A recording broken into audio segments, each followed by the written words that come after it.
historiografía ha reescrito esta historia en múltiples oportunidades, sobre todo después del Bicentenario. El Bicentenario fue un punto de inflexión muy importante en lo que es la historiografía de la Revolución Francesa.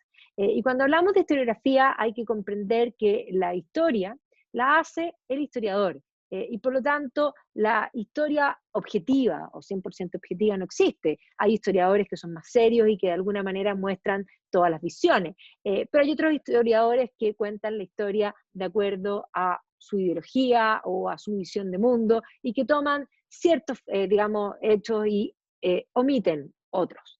Y especialmente en la Revolución Francesa hay un discurso construido desde Francia, ya en el centenario. Francia tenía muy claro cuál era el discurso respecto a la revolución. Y ese discurso se va a mantener, podríamos decir, bastante incólume hasta, que finalmente, eh, hasta que finalmente vamos a tener el revisionismo, que va a surgir particularmente desde 1989 con mucha fuerza. Eso no quiere decir que no había visiones que iban en esa línea desde antes.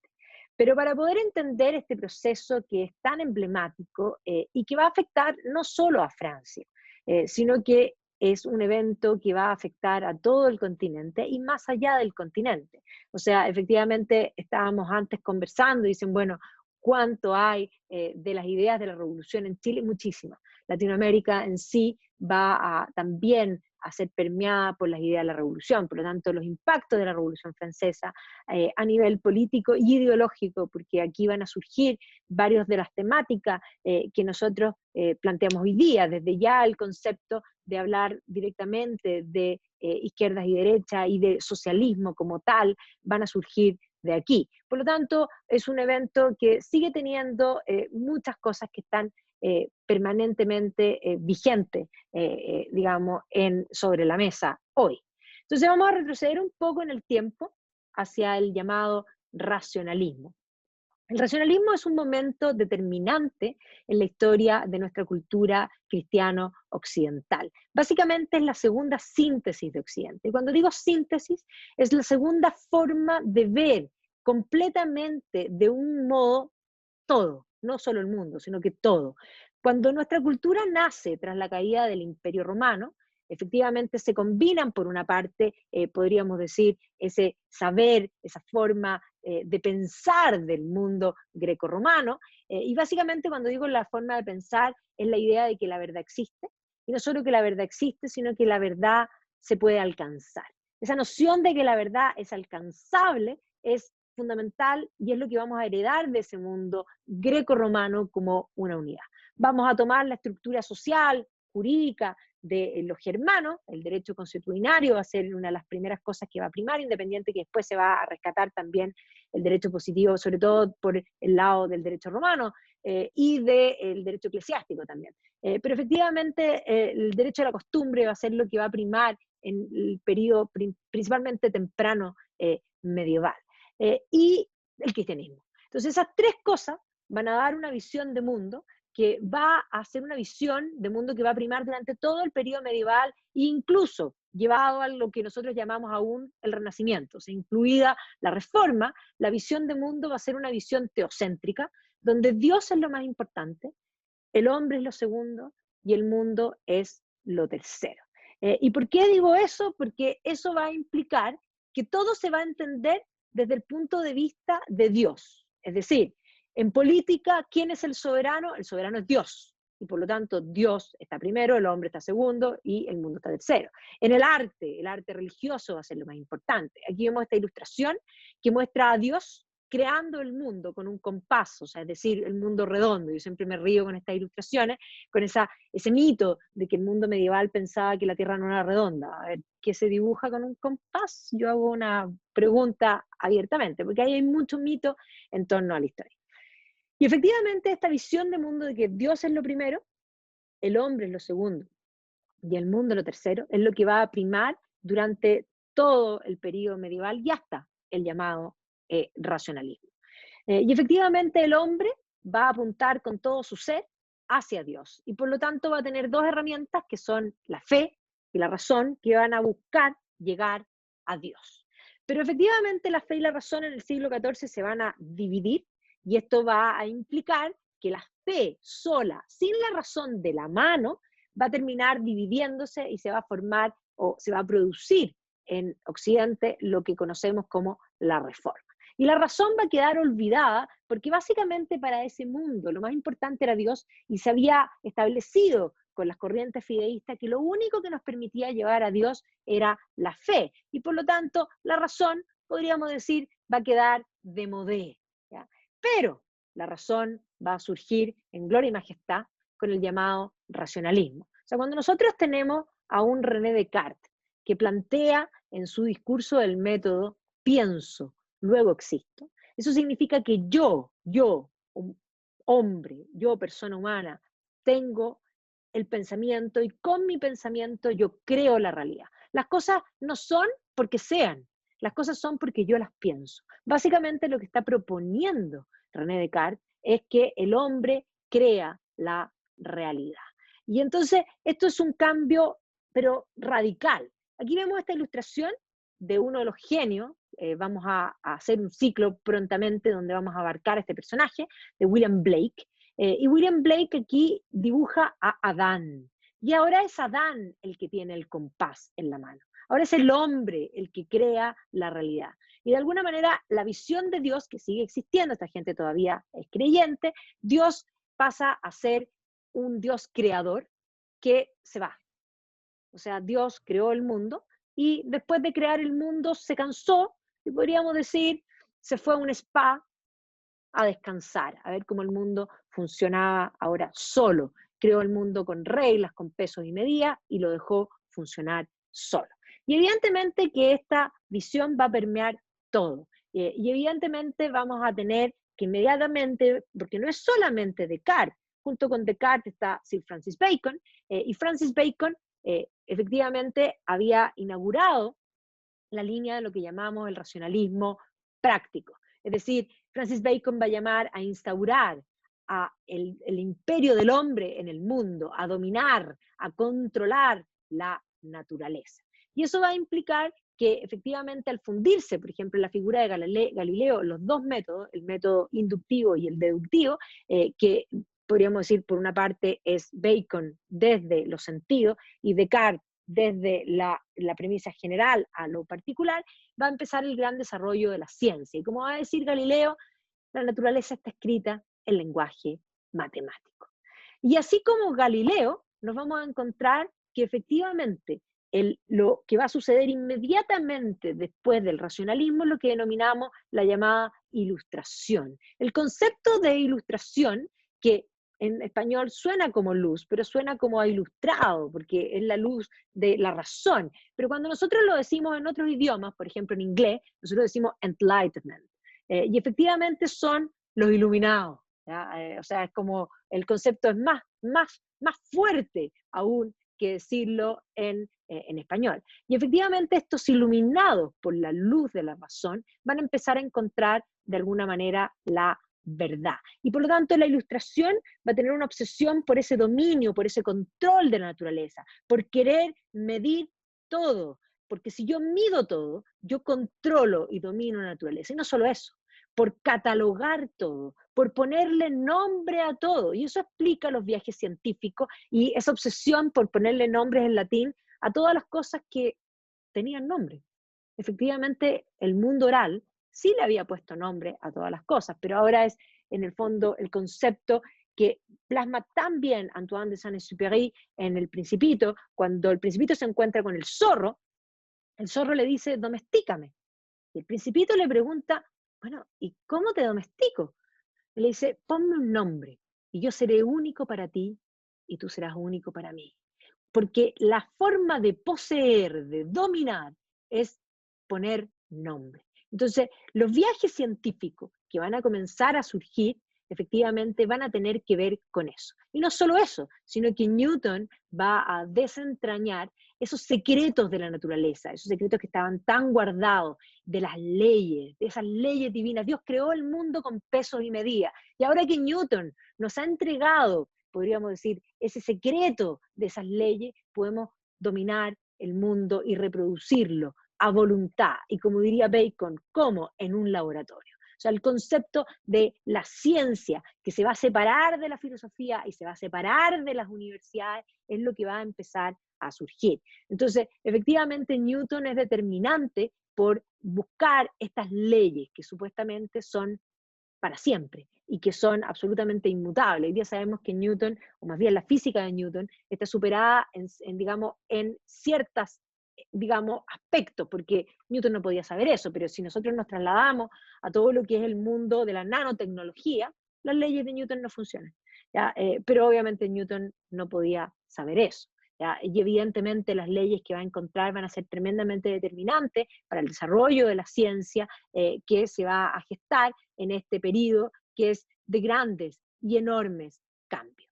Y es más, Newton es filósofo, todos son filósofos. La filosofía era la madre de toda la ciencia, porque toda la ciencia era parte de la filosofía. La filosofía no es lo que nosotros entendemos hoy día, sino que la filosofía implicaba no solo la filosofía, la política, la economía, sino que además implicaba la física, la química y la biología. O sea, todo lo que era respecto al cambio en el mundo, lo que se llama filosofía de la naturaleza, era lo que nosotros hoy día llamamos física.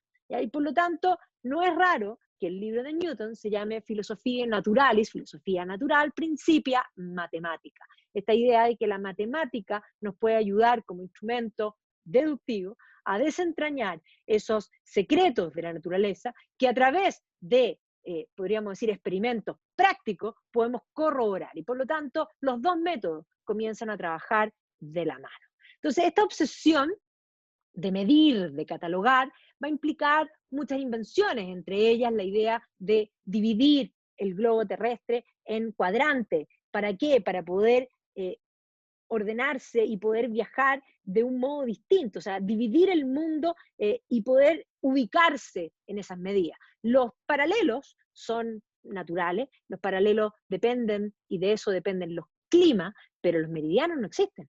Y efectivamente los ingleses van a inventar los meridianos y van a hacer pasar el meridiano cero por Greenwich, pero eso es, de alguna manera podríamos decir una impostura. Los meridianos no existen y Greenwich es una invención, evidentemente muy útil, pero es parte de esta nueva mentalidad que pretende controlar, dominar la naturaleza. Y en esa misma línea hay que entender que van a empezar a surgir las academias, porque la academia implica el reglamentar, el ordenar todo. El arte ahora va a tener una forma que es en el que puede ser realizado. Es decir, la academia va a regular el arte, la lengua. La lengua va a tener los modos de poder expresarse y no hay otro. Y entendamos que eso va a rigidizar también todo y también va a quitar en muchos aspectos esa libertad que era parte de la creatividad. Pero además la academia, aquí está la Académie Française, la academia va a albergar a toda esta nueva ciencia, que evidentemente cuando comience a surgir va a ir absolutamente en contra de las universidades. Las universidades seguían siendo, podríamos decir, teocéntricas y tenían una visión, o sea, las universidades seguían teniendo la facultad de teología, filosofía, derecho y medicina. Y por lo tanto, estas ciencias que se separan de la filosofía van a albergarse al principio en las academias y esto se va a mantener hasta que, podríamos decir, durante el siglo XIX, final XVIII-XIX principalmente, van a ser absorbidas por las universidades. Pero entendamos que las universidades tienen 1000 años y las universidades no hicieron investigación sino hasta el siglo XIX. La investigación científica no era parte del mundo universitario. Las universidades eran instituciones docentes, básicamente. Y efectivamente de esta pugna que va a establecerse en esta división, finalmente se van a incorporar y se van a absorber. Así que está la Académie Française, fundada por el cardenal Richelieu, y aquí vemos, por otro lado, la Royal Society, que efectivamente va a ser parte de este proceso, y así las academias van a surgir en distintos lugares. Todo va a cambiar. Es una nueva visión de mundo, y este cambio se va a ver desde todo. Siempre la filosofía es lo primero, que produce el cambio en la mentalidad, y inmediatamente lo que despierta, de alguna manera, el que tiene la sensación de los cambios es el arte. ¿Ya? Y el arte se va a manifestar en un cambio radical. Entonces aquí vemos este cuadro que se llama La lección de anatomía de Rembrandt. Rembrandt puede ser un hombre creyente y efectivamente un hombre que considere que Dios es lo más importante, sí, pero es un hijo de su tiempo. Y como es un hijo de su tiempo, va a empaparse de esta visión que ahora sí, antropocéntrica. El antropocentrismo como tal va a llegar con fuerza con el racionalismo. Antes de eso es un proceso de cambio y no es el Renacimiento el del gran cambio. El Renacimiento tiene el porcentaje más grande, todavía siguen siendo obras religiosas. Pero en el arte del siglo XVII, nosotros nos vamos a encontrar con que todo lo que hace el hombre merece ser pintado. Incluso merece ser pintado una lección de anatomía donde el muerto está sobre la mesa y el profesor está abriendo al muerto. Esto es algo que si uno piensa en la historia del arte occidental, no hay nada como esto antes de este cambio de mentalidad. Entonces, efectivamente, no solo eso, sino que todo lo que hace el hombre merece ser pintado. Si vemos aquí, Vermeeren, vemos la lechera. ¿Quién es ella? Nadie, nadie conocido. Es cierto que durante el Renacimiento nos encontramos con algunos retratos, pero sabemos todos quiénes son. Son gente que pagó por esos retratos, son gente importante, son amantes de gente importante, y efectivamente hay, digamos, son clientes que tienen una importancia monetaria o política. Pero aquí no, ahora no. Ahora, por primera vez, se va a pintar el concepto del oficio, ¿ya? De alguna forma, todo lo que hace el hombre merece ser pintado. Y esto no es solamente en los Países Bajos, sino que nos vamos a España, esto es Velázquez, una España católica, que todavía podríamos decir tiene el teocentrismo, sin embargo son hijos de su tiempo, y estas ideas están en el ambiente, y esto permea incluso más allá. Entonces, Diego Velázquez pinta este cuadro que se llama El triunfo de Baco, pero en realidad este cuadro se podría llamar Los borrachos, porque aquí hay olor a vino. Entonces uno ve el realismo de estos hombres reunidos, miren las caras, por favor. ¿Ya? Incluso al que no se le ve la cara de arriba, podemos imaginarnos sus facciones, y aquí hay olor, aquí hay un realismo puro y duro de lo que hace el hombre. Y evidentemente que hasta ese olor, que es muy humano, por lo demás, es algo que se sale, podríamos decir, de la tela. Miren este cuadro de Murillo, que es extraordinario. Este cuadro se llama El baño. Y si ustedes se fijan aquí, ¿qué está haciendo esta mujer? Le está sacando los piojos a este niño. ¿Ya? ¿Quién habría pintado a alguien sacándole los piojos a alguien? Piensen en el Renacimiento. El Renacimiento es básicamente Madonna 1, Madonna 2, Madonna, Tres Ángeles, Dos Santos, Madonna, Anunciación, Última Cena, y son cuadros religiosos. Es cierto que comienzan a aparecer otras temáticas en el mismo cuadro y hay retratos, pero el cambio ahora es radical. Entonces, aquí hay un cambio de mentalidad total, que no solo se ve en el arte plástico, sino que se ve también en lo que es la arquitectura. Versalles es el símbolo mayor de esta visión, una arquitectura que quiere ensalzar a reyes. ¿Qué es esto? Este es el coto de casa de Luis XIII, que posteriormente va a ser agrandado por Luis XIV.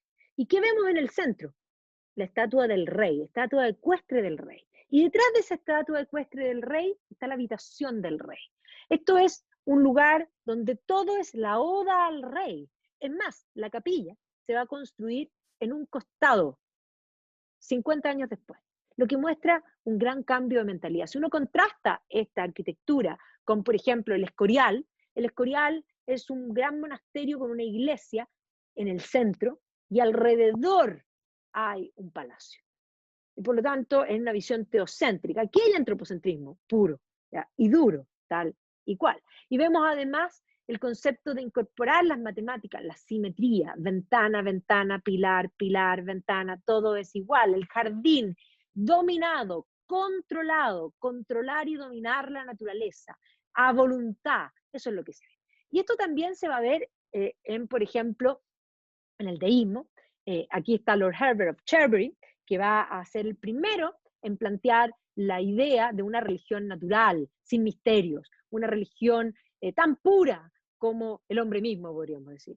Ahí está esta imagen, a mí me encanta porque está echado, relajado. Él va a tener la idea de que hay una religión común a todas las religiones, que es la idea de creer que hay un Dios y de rendirle culto y de que los buenos reciben premio y que los malos reciben castigo. Y básicamente eso es lo más importante. Y en la visión de Lord Herbert y de este periodo, lo que nos vamos a encontrar básicamente es con una idea de una iglesia que va a ir, el deísmo es una sinónimo de alguna manera inicial de teísmo, pero luego va a tomar una visión distinta, porque el deísmo va a pasar a significar la idea de que Dios creó el mundo y se fue.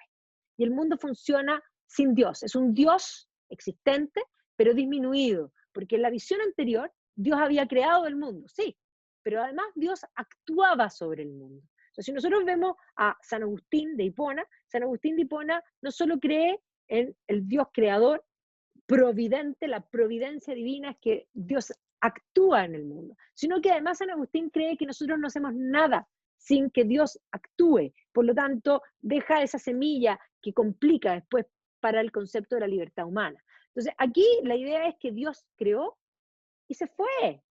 ¿Se fue a dónde? Bueno, se fue, pues se fue a descansar.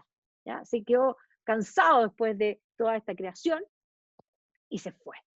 Y por lo tanto, de esta visión van a surgir corrientes deístas, y dentro de las corrientes deístas, una de las, digamos, de las muchas que van a surgir van a estar lo que vamos a denominar la masonería. Los francmasones van a creer también en un gran arquitecto creador del mundo, que también se fue, y que el mundo tiene de alguna forma sus leyes, y que además ellos a través de logias, la idea de la razón, el pensamiento, recordemos a Descartes, pienso, luego existo, logias de pensamiento van ascendiendo de alguna forma en estos conocimientos. Y evidentemente también lo que va a ser la masonería va a ser una alternativa a la religión establecida, una nueva religión establecida, y podríamos decir centros de lobby básicamente, es lo que va a ser, políticamente va a ser tremendamente importante el tema de la masonería. Y hay que decir, la masonería va a entrar en conflicto directo contra la Iglesia Católica.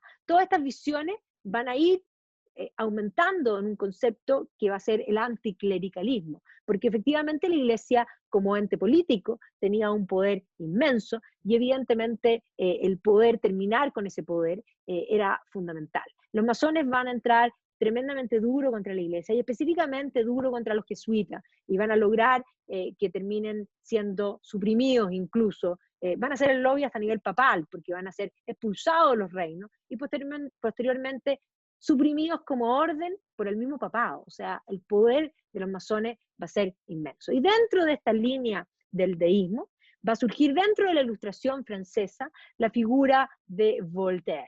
¿Ya? Voltaire va a resumir toda su filosofía en écraser la infame, aplastar a la infame. ¿Y quién es la infame? La infame es la Iglesia Católica. Y por lo tanto él va a escribir en la enciclopedia digamos, sobre el tratado sobre tolerancia, donde va a definir una tolerancia muy particular, que sigue siendo la definición de tolerancia que existe hasta hoy día. Ojo, se es tolerante con todos, con todos, con todos, menos con la Iglesia Católica. Y por lo tanto, lo que va a desarrollar Voltaire va a ser un anticlericalismo tremendamente visceral que va a cuajar principalmente en Francia. ¿Ya? Francia se caracteriza por ser un lugar donde el anticlericalismo va a crecer enormemente, y de hecho la Revolución Francesa va a ser de un movimiento anticlerical per se. Ahora, estas ideas de la Ilustración también van a cambiar la política, el racionalismo va a cambiar la política, y otra vez el hombre va a ser el centro. Entonces aquí vemos a los tres autores pactistas, porque efectivamente con la Ilustración y con el racionalismo va a venir lo que es la política moderna. Y la política moderna se caracteriza principalmente por la idea de la soberanía popular. Es decir, ¿quién es el soberano? ¿Quién es el que ostenta el poder? Ya no es Dios. Antes era Dios. Todas las respuestas llevaban a Dios. Ahora el soberano, el que ostenta el poder, es el hombre. Y el hombre decide establecer a través de un pacto o un contrato social, como va a ser el término que va a usar Rousseau, una sociedad. Y por lo tanto, estos tres autores van a tener la idea de que de alguna manera hay un estado de naturaleza, hay un pacto y hay una sociedad. O sea, la sociedad se constituye por un acuerdo social. ¿Ya? Y estos tres autores que están aquí son distintos entre ellos. El primero es Hobbes, que es el más distinto. De hecho, Hobbes va a ser incluso monárquico. Hobbes va a terminar huyendo de la Revolución Gloriosa en Inglaterra. Pero efectivamente Hobbes, él piensa que en el estado de naturaleza los hombres son malos y que no pueden vivir tranquilos porque básicamente se quitan las cosas entre ellos. El hombre es un lobo para el hombre. Y por eso, para poder vivir en paz y poder de alguna manera no desear y que no se estén quitando las cosas, hay que establecer un Estado, y ese Estado debe ser gigante, debe ser un monstruo, debe ser un leviatán, que además debe tener el poder del castigo para poner a los hombres en su lugar y poder vivir tranquilos. Ahora, los otros dos autores que están aquí son dos autores que van a partir distintos, porque van a partir con la idea de que el hombre es bueno. ¿Ya? Entonces ahí viene la gran pregunta, bueno, si el hombre es bueno, ¿para qué queremos un pacto? Si el pacto era porque los hombres se quitaban las cosas. Bueno, Locke, que es el que está en el centro, va a plantear que el hombre es bueno, pero que tiene derechos que son anteriores al pacto. Y esos derechos son el derecho a la vida, el derecho a la propiedad y el derecho a la libertad. Y que esos derechos son inalienables y que nadie jamás, nunca los puede pasar a llevar. Y para asegurarse que nadie pase a llevar los derechos, se establece un pacto. Y se constituye un Estado que debe ser pequeño. Y debe ser pequeño porque si el Estado fuera grande, podría tener la tentación de pasar a llevar los derechos. Y por lo tanto el Estado debe ser pequeño porque para el señor Locke, el individuo es más importante que el Estado. Y la libertad es más importante que la igualdad.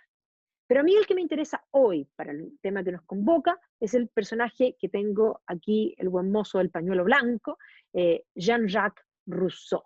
Suizo, vive en Francia, es parte de la llamada Ilustración. Y él parte igual que Locke. Dice, en el estado de naturaleza el hombre es bueno, era un bon sauvage, él escribe en francés, un buen salvaje. Era nómade y corría a popelé por las praderas. Pero de pronto el hombre se sedentarizó y empezó a acumular. Y Rousseau dice que la propiedad es el origen de todos los males. Mientras Locke dice que la propiedad es sagrada y que es un derecho que nadie puede pasar a llevar, Rousseau dice que la propiedad es el origen de todos los males porque genera la desigualdad y esto trae el mal. El hombre es bueno, la sociedad lo corrompe. El contrato social inicia con una frase del Bronce que dice: el hombre nace libre y bueno y se lo ve por todas partes encadenado y corrupto.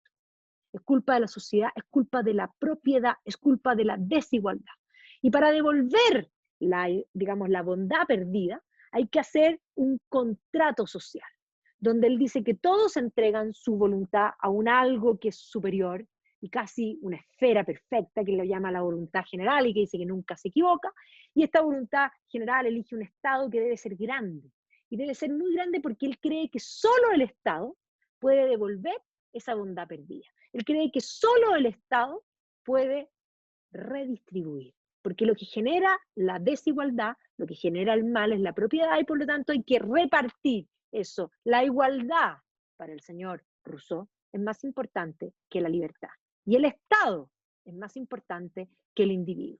Aquí surge el concepto de lo que vamos a denominar posteriormente, de ahí en adelante, de socialismo.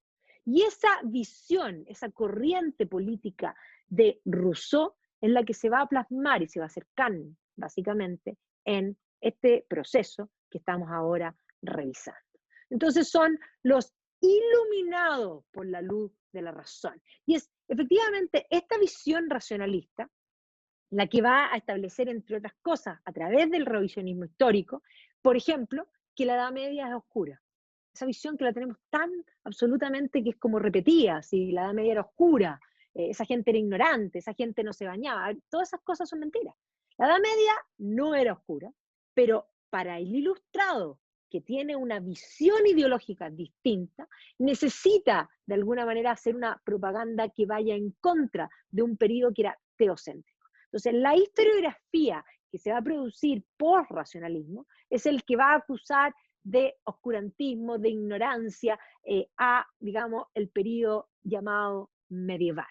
¿Ya? Es más, hay muchos mitos, por ejemplo, dicen, bueno, en la casa de brujas, a ver, momento, la casa de brujas es de posreforma calvinismo, básicamente. La Inquisición no es tribunal permanente hasta el siglo XVI, que básicamente es lo que llamamos Renacimiento. Entonces, efectivamente hay mucho mito que se va a construir y que se va a repetir.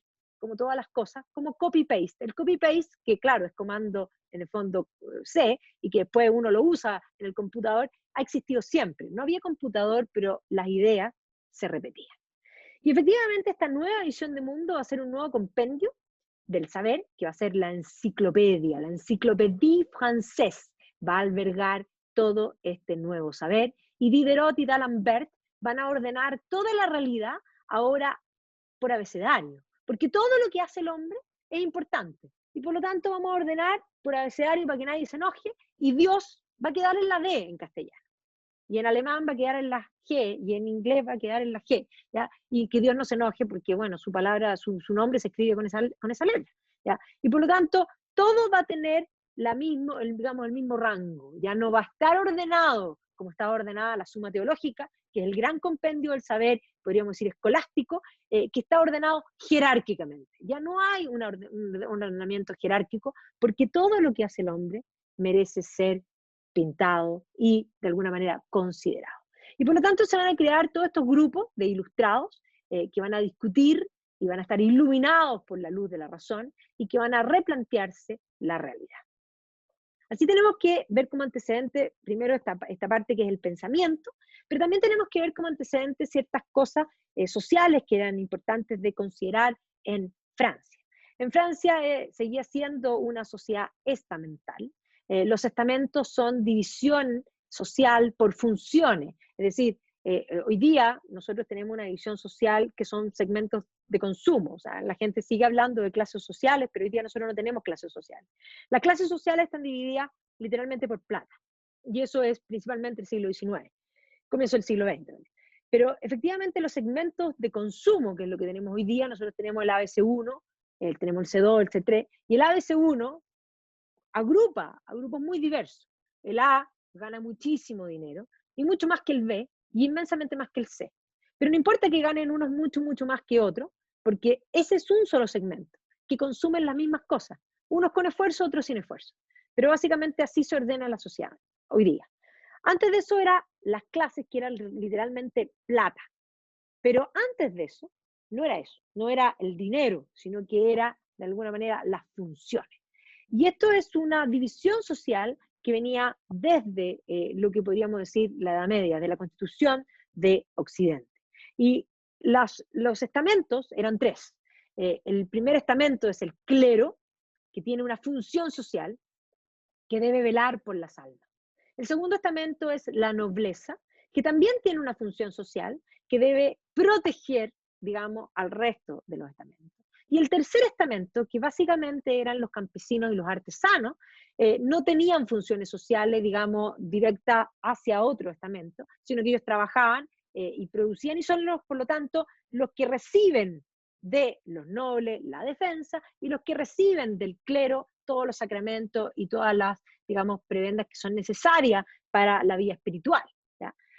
Ahora, comprendamos que esa visión implicaba que los primeros dos estamentos, debido a que tenían funciones sociales, no tenían lo que se llamaban privilegios. Y por eso se habla de una sociedad que estaba dividida en los privilegiados y en los no privilegiados. Los privilegiados, que eran aquellos que prestaban funciones sociales, los privilegios básicamente eran de dos tipos. Un privilegio era tributario, no pagaban impuestos. Y no pagaban impuestos porque se suponía que ellos debían desembolsar de su bolsillo su dinero para poder cumplir con las prestaciones sociales que de ellos se esperaba, ¿ya? Y la otra prebenda era judicial, porque tenían tribunales que eran distintos, no había una igualdad ante la ley, ¿ya? Un mismo delito, dependiendo del estamento, tenían distintos tribunales y tenían distintas penas. Y no solo tenían distintas penas, sino que si la pena era la pena de muerte, ya solo eran, digamos, decapitados los nobles, ya los otros eran ahorcados, o sea, ni siquiera la misma pena era efectuada de la misma manera. Entonces, claro, cuando uno ve esa sociedad estamental cercana a la revolución, con esa ropa que los vimos recién, nos parece que es muy difícil que la nobleza pueda defender a alguien vestida así, se le caen las plumas. Pero cuando nosotros nos extrapolamos hacia atrás y nos imaginamos a un caballero y entendamos que ser caballero era carísimo, un caballero tenía que tener, no un caballo, tenía que tener varios caballos, y tener varios caballos implica tener un ara, y tener un ara implica tener gente que cuide los caballos, implica tener escuderos, eso cuesta muchísimo dinero, y por lo tanto ser caballero era carísimo, tan caro como ser Batman hoy día, para que se hagan un poco esa idea, ¿ya? Entonces, efectivamente, la nobleza se había desdibujado, había perdido, podríamos decir, ese rol de la defensa que le era tan propio y era tan evidente, podríamos decir, se aparecía a los sentidos en el periodo medieval. El clero, por otra parte, también había pasado a ser, digamos, en gran medida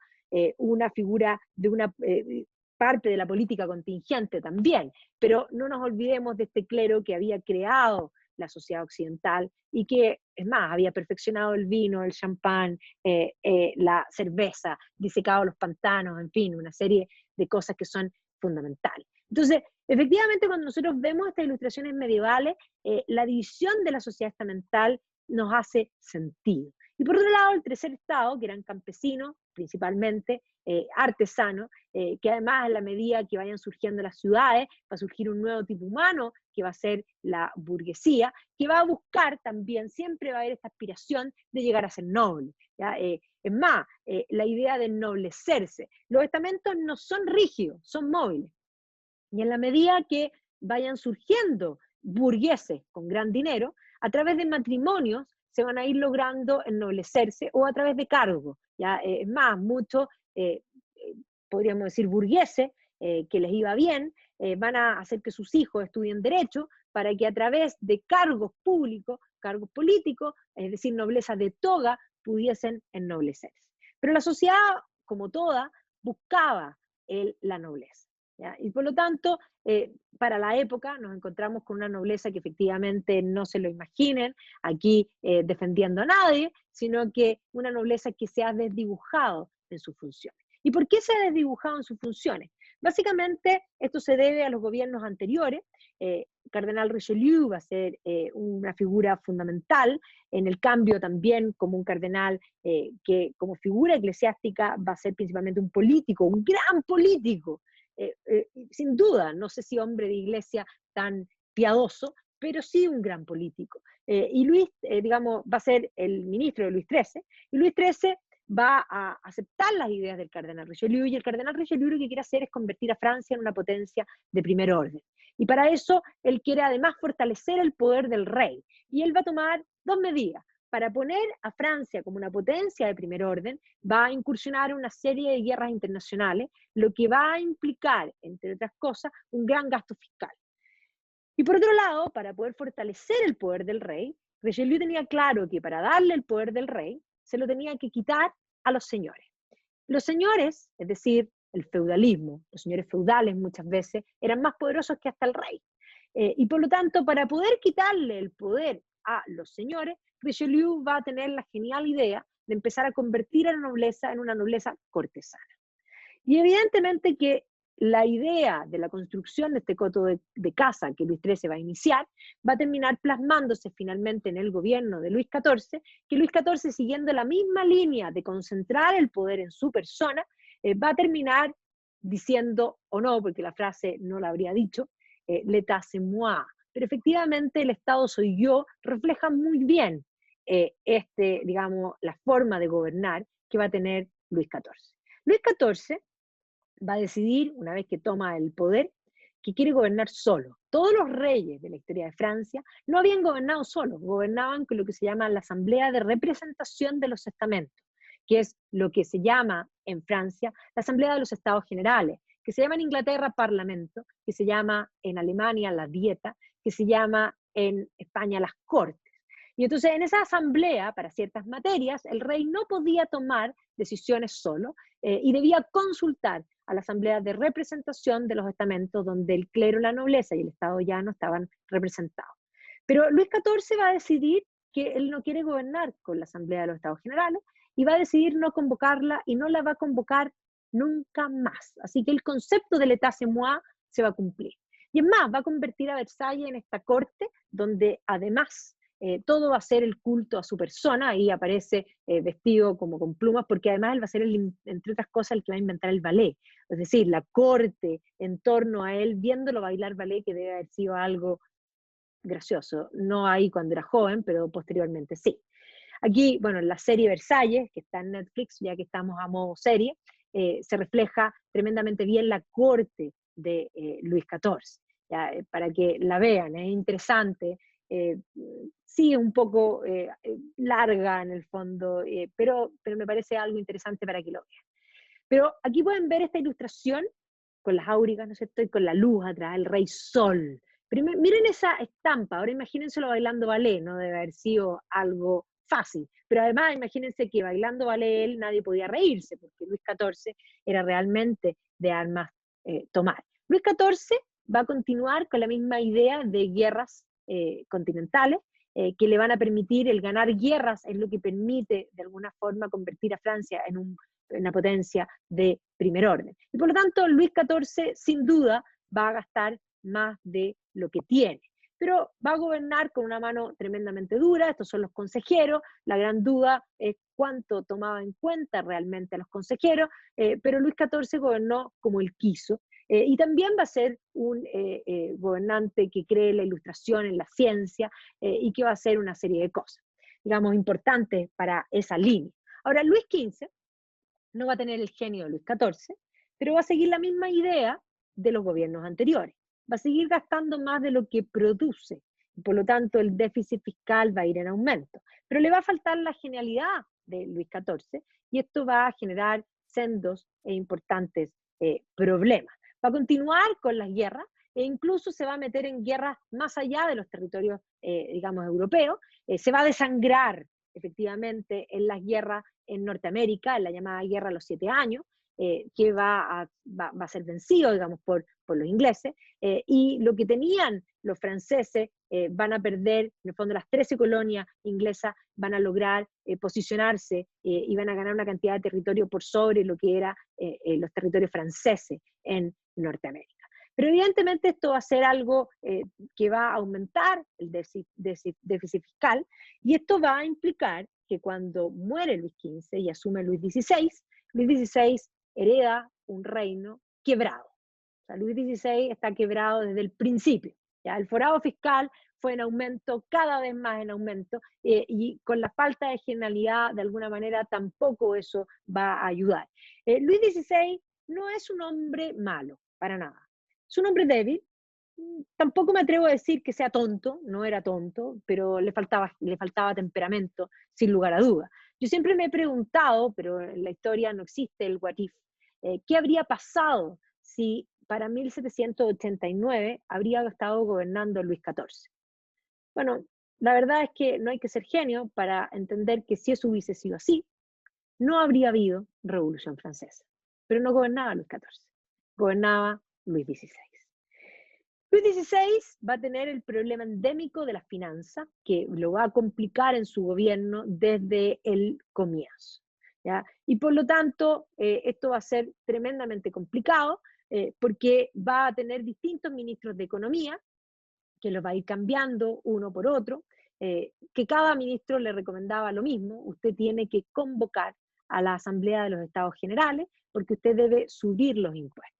Y Luis XIV no quería convocar a la Asamblea de los Estados Generales, no porque no quisiese, simplemente porque era algo complejo, porque la Asamblea de los Estados Generales no había sido convocada desde Luis XIV.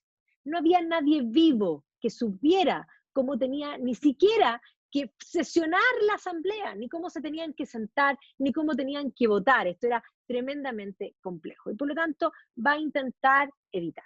Por otra parte, se va a casar con María Antonieta de Habsburgo, hija de María Teresa, que no va a ser una princesa muy querida.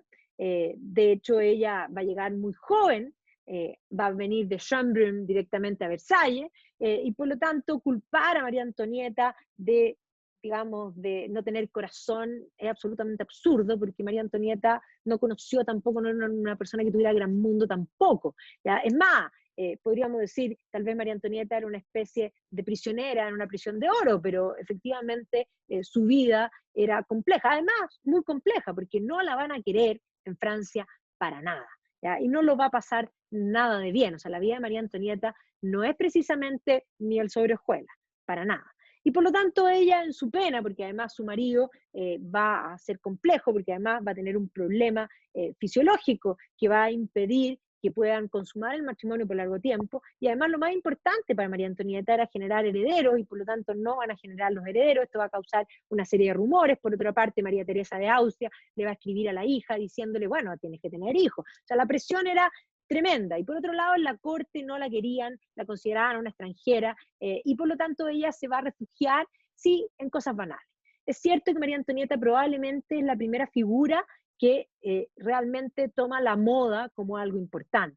En una época en que aún no se podía hablar directamente de moda, ella va a imponer ciertas modas, al punto que se va a convertir en parte de el hazmerreír, podríamos decir, ¿ya? O sea, la idea de establecer una moda, un tipo en Versalles, va a gastar su tiempo en eso, y efectivamente, sí, yo siempre digo que antes de la Revolución Industrial, todo el mundo era muy igual y todos tenían muy poco, incluso los que tenían mucho tenían poco. Y siempre digo que la gran excepción es María Antonieta.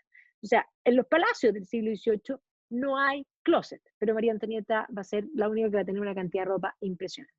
Porque además coincide con una corte que vive en Versalles, y por lo tanto vivir en Versalles implica exponerse continuamente, y por lo tanto parte de la política va a ser esta moda. Entonces, evidentemente la prensa, como pueden ver, miren cómo se reían ya de la reina, y de todo lo que la seguían, porque si la reina hacía esto, no, pero además la consideraban banal, que era buena para el juego, y además la decían tonta, en el sentido, probablemente no era tonta, y de hecho en su vida, y al final de su vida, demostrar que tonta no era, ya, porque si bien podrá haber sido banal y tal vez inmadura en muchas cosas, va a ser una reina y va a morir como una reina con toda la dignidad que corresponde al final, y lo va a pasar bastante mal antes de eso. Pero efectivamente la idea de que como estaba prohibido el juego, apostar dinero, ellos apostaban diamantes. En fin, y cuando se hablaba, no sé, le atribuían, y todas estas son la mayoría de las cosas no certeras, pero le atribuían que cuando en algún minuto le hablaron, porque hubo varias crisis del pan, y se habló de las crisis del pan, María Antonieta habría dicho, bueno, si no tienen pan, que coman queque, pero la verdad es que ninguna de esas cosas probablemente las dijo, porque ya en el periodo, la propaganda en contra de María Antonieta va a ser enorme. Estas son caricaturas de la época, vamos a usar muchas hoy día, donde efectivamente ella es vista como parte del mal, ella es la mala influencia hacia el rey, ella es la mala influencia de la corte, ella tiene al rey sumiso haciéndole los peinados, como pueden ver aquí, ¿ya? O sea, el rey es como un juguete de María Antonieta, y en la forma como ella no la querían, como era una extranjera, todos los errores del gobierno los van a centrar en ella. ¿Ya? Es más, vamos a ver que va a haber incluso parte de la política de Luis XVI va a ser tratar de crear una nueva imagen de María Antonieta. Pero los rumores eran tan grandes que se planteaba que María Antonieta no tenía hijos porque efectivamente no estaba con el rey, pero que estaba con todos menos con el rey. ¿Ya? Las ilustraciones respecto podríamos decir, la sexualidad de María Antonieta son realmente impresionantes pensando en la época. ¿Ya? Y efectivamente aquí vemos donde se muestra a la reina, es una historia de María Antonieta, y en otras ya las situaciones realmente impresionantes. O sea, por favor miren aquí, o sea, estas son ilustraciones del periodo donde el tema de la sexualidad, podríamos decir, entre el rey y la reina, era parte de la política en contra de la figura de la reina. O sea, la reina era el problema. Aquí está la vida de María Antonieta, que tiene bastantes de estas ilustraciones. Además, ella, como no la querían, entonces de alguna forma sí era la reina, pero cuando ella salía del salón, ella sabía que la pelaban, lo pasaba pésimo, va a tener este petit piano donde ella digamos, esta pequeña villa donde ella jugaba como a ser campesina. Entendamos que ella llega a los 16 años, o sea, era una niña. Y efectivamente una niña que no la querían en un lugar ajeno, sin sus parientes, sin su familia, y agréguenle a eso sin WhatsApp, y en cuarentena, sí, con todas las cosas que ustedes quieran, o sea, encerrada en Versalles, sin poder salir a gusto ni para nada, y teniendo que estar con toda esta gente que ella además sabía que nadie la quería. Y con un marido que era buena persona, pero que tenía problemas. El marido, de hecho, Luis XVI se va a operar, y después de esa operación, efectivamente van a poder quedar esperando digamos, descendencia. Antes de eso no va a resultar. Y cuando nacen, digamos, los primeros hijos, se va a hacer parte de la política, hacer pintar a María Antonieta como madre, como una buena madre, para tratar de limpiar esta imagen que podía haber sido mentira muchas de las cosas, y probablemente lo era, pero que era muy difícil de limpiar. Miente, miente, que algo queda, y por lo tanto había que tratar de limpiar esta situación. A esto hay que sumarle que el gobierno de Luis XVI, teniendo todos los problemas que tenía, los problemas personales en el matrimonio, por una parte, los problemas económicos, aquí va a llegar Benjamin Franklin a pedirle ayuda para la guerra de la independencia en Estados Unidos. Y efectivamente, Luis XVI, teniendo sangre en el ojo, particularmente por lo que había, las incursiones de Luis XV en Norteamérica, y habiendo perdido eso, va a ver esto como una oportunidad de poder ganar. Y efectivamente el apoyo que va a dar Luis XVI para la independencia americana va a ser fundamental y determinante para que en el fondo Estados Unidos llegue a ser un país. Es más, los americanos, George Washington, antes de este apoyo, habría perdido la guerra de todas maneras. El momento en que Benjamin Franklin consigue que el apoyo de Luis XVI y que Lafayette vaya digamos, a pelear esta guerra, cambia el destino, podríamos decir, de esa historia. Y por eso Franklin se merece $100 sin lugar a duda. Pero eso va a complicar a Luis XVI. Eso que le vino muy bien a los americanos, a Luis XVI le va a venir aún más mal. Y le va a venir más mal porque el déficit fiscal era insostenible, y el haber ayudado a esta guerra va a implicar un desembolso que Luis XVI no podía hacer. O sea, el gran problema de que los recursos son limitados es el gran problema de la política ayer y hoy. Y efectivamente los ministros de Economía le van a volver a recomendar, convoque a los estados generales, y por lo tanto va a pasar de Coloane a Necker, de Necker a, ¿cómo se llama esto? Va a ir cambiando a los distintos ministros de Turgot, de hecho, de Economía. De hecho, Turgot es parte de los fisiócratas que le van a dar bastante buenos consejos económicos, pero el gran problema era que tenían que subir los impuestos y que había que convocar a la Asamblea de los Estados Generales. Finalmente, Necker es el que va a volver digamos, como ministro, y va a terminar convocando a la Asamblea de los Estados Generales. Antes de eso incluso hicieron una serie de cuadernos de notables, donde iban por las provincias y preguntaban los problemas y trataban de recoger, pero efectivamente se hizo mucho para tratar de mejorar la situación francesa, pero el gran problema eran los recursos, y por lo tanto todo apuntaba a que se necesitaba subir los impuestos, y para eso se necesitaba convocar a la Asamblea de los Estados Generales. Así que efectivamente en agosto se va a convocar, de 1789, a la Asamblea de los Estados Generales. Aquí está la sesión de la Asamblea. Miren por favor la cantidad de gente. Ahora súmenle que aquí no hay micrófono. O sea, esto tiene que haber sido una cosa terrible, porque además esto se va a desordenar. El gran punto es que primero van a mirar los libros, cómo deben sentarse. Y efectivamente a un lado se sentaba cada estamento, el clero, la nobleza y el Estado llano. Y según los libros, se votaba por estamento. Y aquí rápidamente los ilustrados, aquellos que creen en las ideas de la ilustración y del racionalismo, van a empezar a desordenar la asamblea porque ellos quieren cambios. Y saben que esos cambios no los van a poder lograr si se vota por estamento. Por lo tanto, van a insistir en la idea de que se vote por cabeza. Y ahí, en medio de la asamblea, va a levantar la mano un cura, el abad Siege. El abad Siege va a ser el primero en desordenar esto y va a leer un documento que se llama «Qu'est-ce que c'est le tiers état?», que es el tercer estado, que además es un documento político bastante incendiario que va a provocar que la asamblea termine desordenándose aún más, con lo que el rey va a terminar suspendiendo la asamblea y efectivamente van a sacarlos de la sala, pero un grupo que decide que quieren los cambios, que no quieren la suspensión de la asamblea, se van a reunir en una sala donde se jugaba una especie de billar que se llama la sala del juego de la pelota, y van a jurar no disolverse hasta darle una constitución a Francia. Este es el dibujo de David, que obviamente es posterior, pero es un dibujo político. Y aquí nosotros vemos que la luz de la razón entra por las ventanas y ilumina a los reunidos. El juramento es no disolverse hasta darle una constitución a Francia, y se autoproclaman Asamblea Nacional Constituyente. Y aquí no es el pueblo estos son los ilustrados, estos son de alguna manera los políticos. Miremos en la primera línea quién tenemos, un cura, y ahí miren las vestimentas, aquí si hay tercer estado son abogados. Eso es, ¿ya? Entonces, efectivamente, este cuadro, que ahí está el cuadro final, la luz de la razón entra por las ventanas y de alguna manera el mundo va a cambiar. De este cuadro hay muchas representaciones, de este juramento de la sala de juego de la pelota, que es este momento en que se jura no disolverse hasta darle una constitución a Francia. ¿Qué habría hecho Luis XIV aquí? Bueno, Luis XIV habría entrado y los habría mandado a todos a su casa, letras de cachet para todos, todos presos, y se acabó. ¿Qué hizo Luis XVI? Luis XVI no hizo nada, y dejó que la Asamblea pasase a ser reconocida, podríamos decir, de facto, ¿ya? Y efectivamente la Asamblea Nacional Constituyente, que no va a ser disuelta por un rey que podía hacerlo en ese minuto, ese es el minuto en que el rey pudo haber hecho algo y no lo hizo, comenzó a sesionar y a tener sesiones donde empezó a tomar medidas.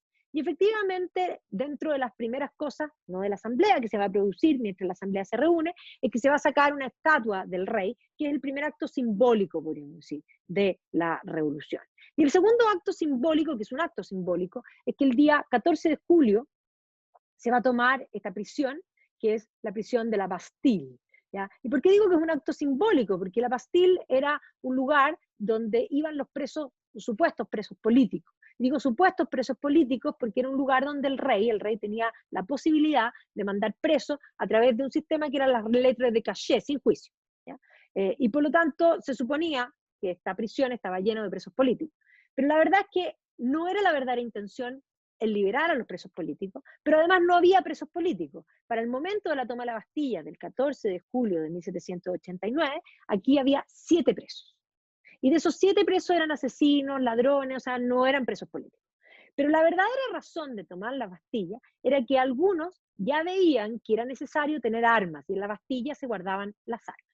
Y por lo tanto, la toma de la Bastilla, básicamente lo que busca es hacerse de las armas.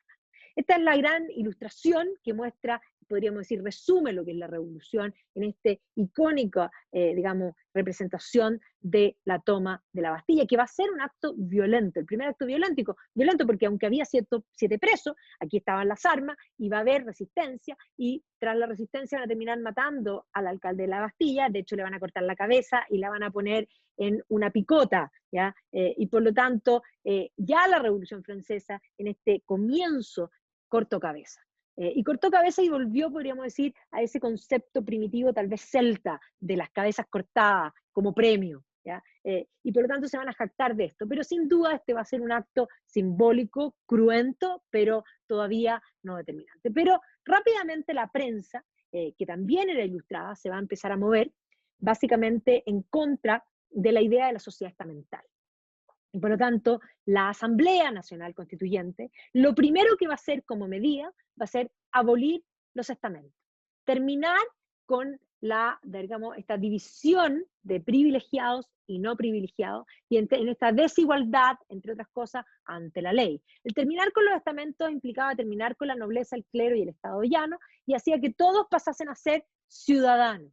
Es el concepto de Rousseau, porque Rousseau lo que planteaba era que el buen savage, el bon savage, que perdía su bondad al acumular, cuando entregaba su voluntad a la voluntad general y se constituía un gobierno, el Estado devolvía la bondad perdida, redistribuyendo y convirtiendo en bon citoyen. Entonces el concepto de los ciudadanos, todos iguales ante la ley, va a ser lo que va a primar en esta reforma. Y evidentemente que la prensa lo que muestra es que el tercer Estado está siendo abusado por todos los gorditos que tenemos arriba, como pueden ver, ¿ya? Esto van a ser ilustraciones que de alguna manera, estas son ilustraciones inglesas, pero aquí también un poco unos se mueren de hambre, otros tienen mucho, ¿ya? Esta idea, de alguna forma, del abuso, de la explotación, conceptos que van a empezar a aparecer. No solamente hombres, sino que aquí pueden ver que hay una caricatura de género, ¿no es cierto? Mujeres también sobre el clero, el Estado llano, en el fondo el Estado llano sosteniendo al clero y a la nobleza, ¿ya? Y por lo tanto, sacarse esto va a ser parte de la idea de liberar estas cadenas, es terminar con la sociedad estamental. Entonces, la Asamblea Nacional Constituyente va a terminar con los privilegios, que es en el fondo abolir la sociedad estamental, se acaban toda la nobleza, se acaban todos los títulos, y por lo tanto ahora son todos ciudadanos.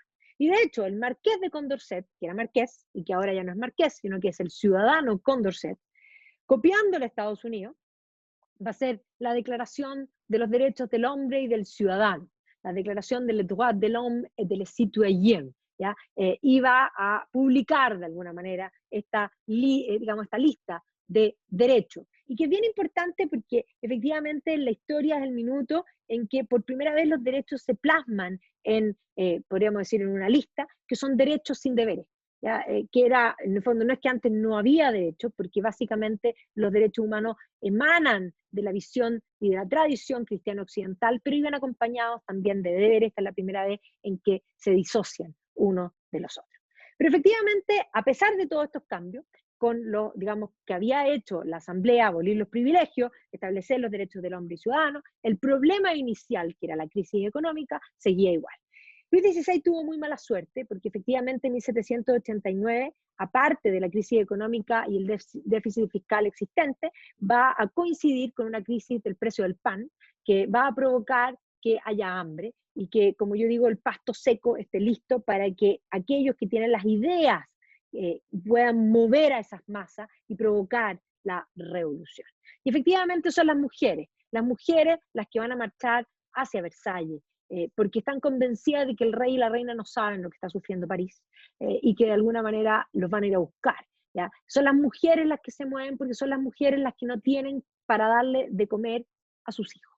¿Ya? Y por lo tanto, este hecho es considerado el primer, digamos, el punto de inflexión, podríamos decir, de la revolución. Porque efectivamente las mujeres van a marchar hacia, en el fondo, Versalles. Va a haber actos violentos, pero básicamente lo que van a hacer de aquí es tomar a los reyes en Versalles y llevarlos a París.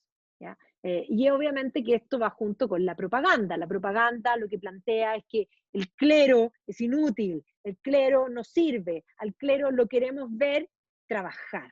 ¿Ya? Y por eso aquí aparece un cura trabajando. ¿Ya? El concepto de los queremos ver trabajando al clero y a la nobleza. No queremos tener el trabajo nosotros solos, no queremos tener el peso nosotros solos. ¿Ya? Estas son todas las caricaturas de la época. Pero el problema fiscal sigue existiendo, por lo tanto la Asamblea dice, ¿de dónde saco plata? Y efectivamente la mayoría de los miembros de la Asamblea son principalmente deístas y son principalmente anticlericales. Y el gran enemigo es el clero. Y por lo tanto el clero posee gran cantidad de bienes y rápidamente van a mirar los bienes del clero, siempre cuando están los problemas financieros, de dónde saco plata, y buscan dónde hay fondos, y dónde hay fondos es a quien atacan, ¿ya? Y para que vean que la historia se repite. Y efectivamente aquí el clero tenía una cantidad de bienes importantes y por lo tanto van a atacar al clero. Esto es una propaganda, ¿no es cierto?, que muestra una caricatura, que muestra que de los curas salen serpientes, ¿ya? Y por lo tanto esto se muestra como el bien contrario a estos que hacen el mal. Y obviamente que la Asamblea va a determinar la confiscación de los bienes del clero y establecer que esos bienes van a pasar a ser bienes nacionales. Nacionalizar los bienes del clero.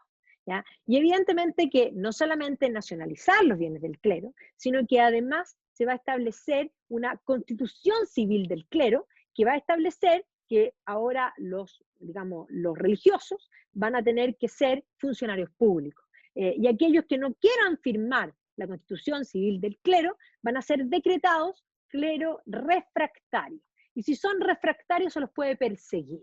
¿Ya? Evidentemente el rey, que era católico, va a estar súper complicado con esta situación, porque junto con esto va a llegar, en el fondo, un llamado a atención de parte del papado, que le va a pedir explicaciones al rey. El rey va a tratar de ponerle veto a la constitución civil del clero, pero efectivamente el rey era débil y no tenía la fuerza que correspondía. Pero vemos aquí como de alguna manera las caricaturas muestran esto, o sea, todo el foco y la fuerza de la revolución en este minuto va a ir en contra del clero. ¿Ya? Y evidentemente Francia tomaba una división frente al papado. Aquí le están diciendo, aquí nos gobernamos nosotros. Aquí está la confiscación de los bienes del clero, que efectivamente van a cerrar un montón de monasterios y van a confiscar todos los bienes, y por lo tanto muchos monjes, monjas van a quedar errantes, y aquellos que son refractarios, que no quieren firmar la constitución civil del clero,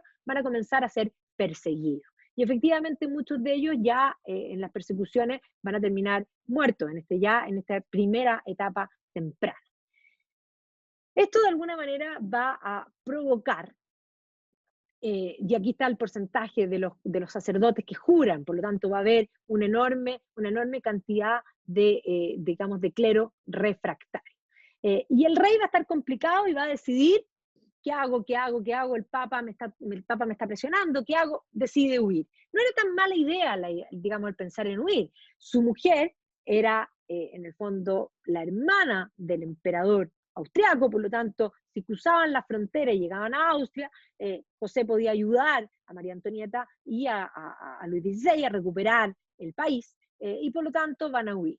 Es más, esta huida se ha hablado muchísimo, se conoce como la huida de Varennes, porque ahí los van a encontrar a los reyes, y estaban tan cerca de la frontera, estuvieron a punto. ¿Ya? Y aquí también se teje mucho mito, y por eso pongo la losa, porque se dice que María Antonieta era tan tonta, que quiso hacer un picnic y pidió que bajaran la losa. La verdad es que es poco probable que María Antonieta haya hecho eso. Pero sí hay que decir que no viajaban en un coche, viajaban en varios coches. Primero, para esa época, ¿cuánta gente tenía coche? Poca. ¿Cuántos tenían varios coches? Casi nadie, o nadie. Por lo tanto, así como que pasaban de incógnito, la verdad no. ¿Ya? Y por lo tanto, además hay que pensar que viajaban con niños. Por lo tanto, este viaje debe haber sido lento, más lento de lo que hubiesen querido. Y por lo tanto, sí, se demoraron. Digamos, el mito plantea que el rey habría pagado con una moneda que el joven que la recibió habría reconocido en la moneda al rey. A ver, yo no sé cuántas monedas uno realmente se parece, es poco probable también que ese mito sea real, pero yo creo que es muy difícil que no los hayan reconocido porque iban en el fondo con un séquito bastante más importante que el de cualquier persona. ¿Ya? Y efectivamente ahí está el momento en que van huyendo, ahí está la idea del billete, aquí más que una moneda, en que lo habrían reconocido, que es poco probable, pero los van a tomar prisioneros y los van a llevar de vuelta a París. Pero la situación del rey ahora ya no es la misma, porque el rey intentó huir, el rey intentó traicionar a Francia, y por lo tanto el rey va a volver literalmente con la cola entre las piernas. Y entendamos que la prensa acusaba a los reyes de muchas cosas, así como habían hecho toda una propaganda en contra de María Antonieta. Aquí vemos como la prensa habla de la familia Cochon, a la familia Chanchito, que los llevaron de vuelta, en el fondo, a París, a todos los Cochon. Y efectivamente, el hazme reír de la prensa son los reyes, ¿ya? Los dos, Luis XVI como un manipulado y María Antonieta, que es considerada la pérfida, sin lugar a dudas. Pero aquí ven esta representación que dice les deux n'y font qu'un, o sea, entre los dos no hacen uno, son una especie de monstruo híbrido que tiene dos cabezas, y él además tiene cuernos, ojo, ¿ya? Y efectivamente aquí, como pueden ver, ella es la que lo manipula, o sea, en el fondo esta idea de que el rey no es malo, pero ella es perversa, es más, él es un cochón, él es un chanchito, pero ella es una pantera. Y no solo es una pantera, es una sirena, o sea, todos los animales que le ponen a María Antonieta son perversos, son de alguna manera animales casi, podríamos decir, del inframundo. ¿Ya? Miren por favor esta ilustración de María Antonieta convertida en un monstruo que trae la muerte. ¿Ya? Ese es el concepto. Mientras tanto, a Luis XVI es un chanchito, cuernudo. ¿Ya? Entonces aquí está el chanchito y el monstruo. Y como pueden ver, son múltiples las ilustraciones que muestran en el fondo al chanchito atrapado del pie, que ahora sí lo tienen atrapado del pie, y efectivamente el chanchito ahora va a tener que obedecer. ¿Ya? Ahí está el chanchito, el cochón, sentado, es el rey. Miren aquí, aquí lo muestran como un pavo, ¿ya? Y ella, está toda la familia cochón, llevados en el fondo a ser guardados. Efectivamente, cuando el rey vuelve, ya no tiene ninguna opción de decir nada, y por lo tanto la asamblea le va a llevar la constitución y el rey va a tener que firmar. Y por lo tanto Francia va a pasar a ser una monarquía constitucional en 1791. ¿Ya? Y efectivamente el rey va a tener que firmar esta constitución, venía con la cola entre las piernas y no tenía mucho que hacer. Pero efectivamente la situación va a empezar a complicarse, la violencia va a empezar a escalar, va a haber una turba importante frente al Palacio de las Tullerías, el rey se va a ver complicado, él va a temer por su familia y se va a refugiar en la asamblea, y la asamblea va a aprovechar esta oportunidad para literalmente apresar al rey, como lo pueden ver aquí, y juzgar al rey. El rey intentó huir. El rey va a ser, en el fondo, juzgado, se va a hacer un juicio en el cual se va a plantear que el rey es culpable de traición. Aquí pueden ver esta ilustración, donde le van a hacer además ponerse el gorro jacobino, ¿ya? Un poco diciendo el rey está en nuestras manos, ¿ya? Y efectivamente van a tomar preso al rey, es más, se va a despedir de su familia, probablemente el rey en este minuto no entendía mucho, porque así igual como Carlos I en Inglaterra, cuando se establece el juicio, dice no hay poder judicial que esté sobre mí. Él no podía creer esto, Luis XVI tampoco. ¿Ya? Y por lo tanto le ha dicho a María Antonieta, linda, no te preocupes, voy y vuelvo. ¿Ya? Pero efectivamente se fue, pero no volvió. ¿Ya? Ahí está despidiéndose y evidentemente va a venir el juicio, y aquí viene el punto, esto era muy legal, pero había alguna posibilidad de que Luis XVI fuese considerado inocente. No, no había ninguna. Por lo tanto, el juicio es parte de la formalidad. Y ahí Luis XVI va a ser condenado a muerte y efectivamente va a ser decapitado. Ya se había establecido la guillotina era un modo democrático de morir, ahora todos morían del mismo modo, todos morían por guillotina. Y todos morían por el mismo artefacto. Antes recordemos que la condena a muerte solo para la nobleza era decapitado con hacha y el resto era en el fondo ahorcado. ¿Ya? Aquí ahora no, ahora todos van a morir igual y el rey va a perder su cabeza con la guillotina. Entonces ahí está la muerte de Luis XVI, que evidentemente además va a circular esto como parte de la propaganda. Aquí tenemos la cabeza en nuestras manos. Ya el diálogo había perdido la cabeza, encontró ya una cabeza. ¿Ya? Entonces, por otro lado, en el continente van a quedar horrorizados con esto, o sea, que le hayan matado al rey no era menor, y van a mostrar, por otro lado, aquí vemos el martirio de Luis XVI, como pueden ver hay una luz, todas estas ilustraciones tienen un tinte político y una visión que evidentemente muestra esa postura política. Pero luego va a venir el segundo round, y el segundo round va a ser la pobre María Antonieta. María Antonieta no lo pasó bien en la corte, en su vida, independiente que haya tenido todas las cosas que tuviera, no lo pasó bien, y lo va a pasar muy mal aquí. Yo soy una convencida que María Antonieta, si tenía que pagar algún purgatorio, lo pagó más que en vida, porque efectivamente lo va a pasar muy, muy mal. Al principio va a estar presa en lo que era la sede del Temple, que ya no existe en París, porque muchas cosas van a desaparecer con la revolución, porque la revolución no va a dejar ni edificios y muchas cosas sin cabeza, no va a dejar títere con cabeza básicamente. Muchas cosas se van a destruir, mucho patrimonio se va a perder, ¿ya? Pero va a estar presa con toda la familia y por lo tanto estaba mal, pero no tan mal. Pero después de que ya el rey se va, la van a separar de sus hijos. Y no solo eso, sino que la van a llevar a una prisión donde ella escuchaba la prisión del hijo, el delfín, y lo escuchaba llorar y no podía hacer nada, así que esa pobre madre lo va a haber pasado bastante mal. El pobre delfín lo pasó también muy, muy mal. Fue tomado por los revolucionarios, abusado en muchos sentidos, maltratado, mal alimentado. De hecho, al final de su vida va a terminar muerto en la prisión y probablemente va a morir de inanición y además con una serie de infecciones, una cosa realmente terrible. ¿Ya? Y este niño va a ser entrenado por parte de los revolucionarios para ser usado en contra del juicio de María Antonieta, porque el juicio tenía que concluir que María Antonieta era culpable. Pero el punto era de que era culpable María Antonieta, ¿ya? Y por lo tanto había que hacer un juicio. Y el juicio la va a acusar, entre otras cosas, de tener incesto con su propio hijo, y la idea era que el niño ratificara eso. De hecho, María Antonieta se va a defender ella en el juicio, que va a ser un juicio tremendamente emblemático, porque ella va a hablarle a las mujeres del jurado, donde ella va a defenderse como madre, y va a provocar emociones que en algún minuto puso nervioso al juicio mismo, pero otra vez, ¿había alguna posibilidad de que María Antonieta fuese no culpable? No, ninguna. Y por lo tanto, el juicio va a concluir que ella es culpable, ya había servido al niño para culpar a la madre. Miren esta ilustración inglesa que muestra a María Antonieta digna, y miren por favor la cara de aquellos que juzgan, es decir, esta turba ignorante hace este juicio, este tribunal, podríamos decir, revolucionario, ¿ya? Que efectivamente no hace justicia, sino que es más bien revanchismo. Y evidentemente va a ser condenada a muerte, y aquí es donde yo digo que ella va a morir como una reina.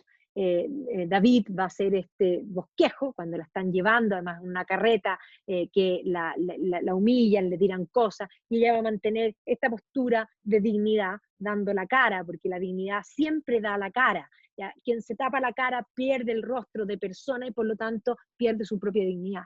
Ella va a morir digna, va a morir como una reina. Y efectivamente, si fue banal o fue inmadura en muchas cosas, que lo fue, va a envejecer una cantidad y va a sufrir una enormidad y va a morir como una reina. De esto se va a representar muchísimo, sobre todo en el siglo XIX, que la muerte de María Antonieta va a ser un gran tema. Y evidentemente va a ser condenada también a la guillotina. Ahí está la muerte ahora de la reina. El pobre Delfín va a quedar prisionero, maltratado, y finalmente va a terminar muriendo literalmente de inanición, es probable, en prisión, en unas condiciones realmente miserables, ¿ya? Así que ese pobre niño lo va a pasar muy mal.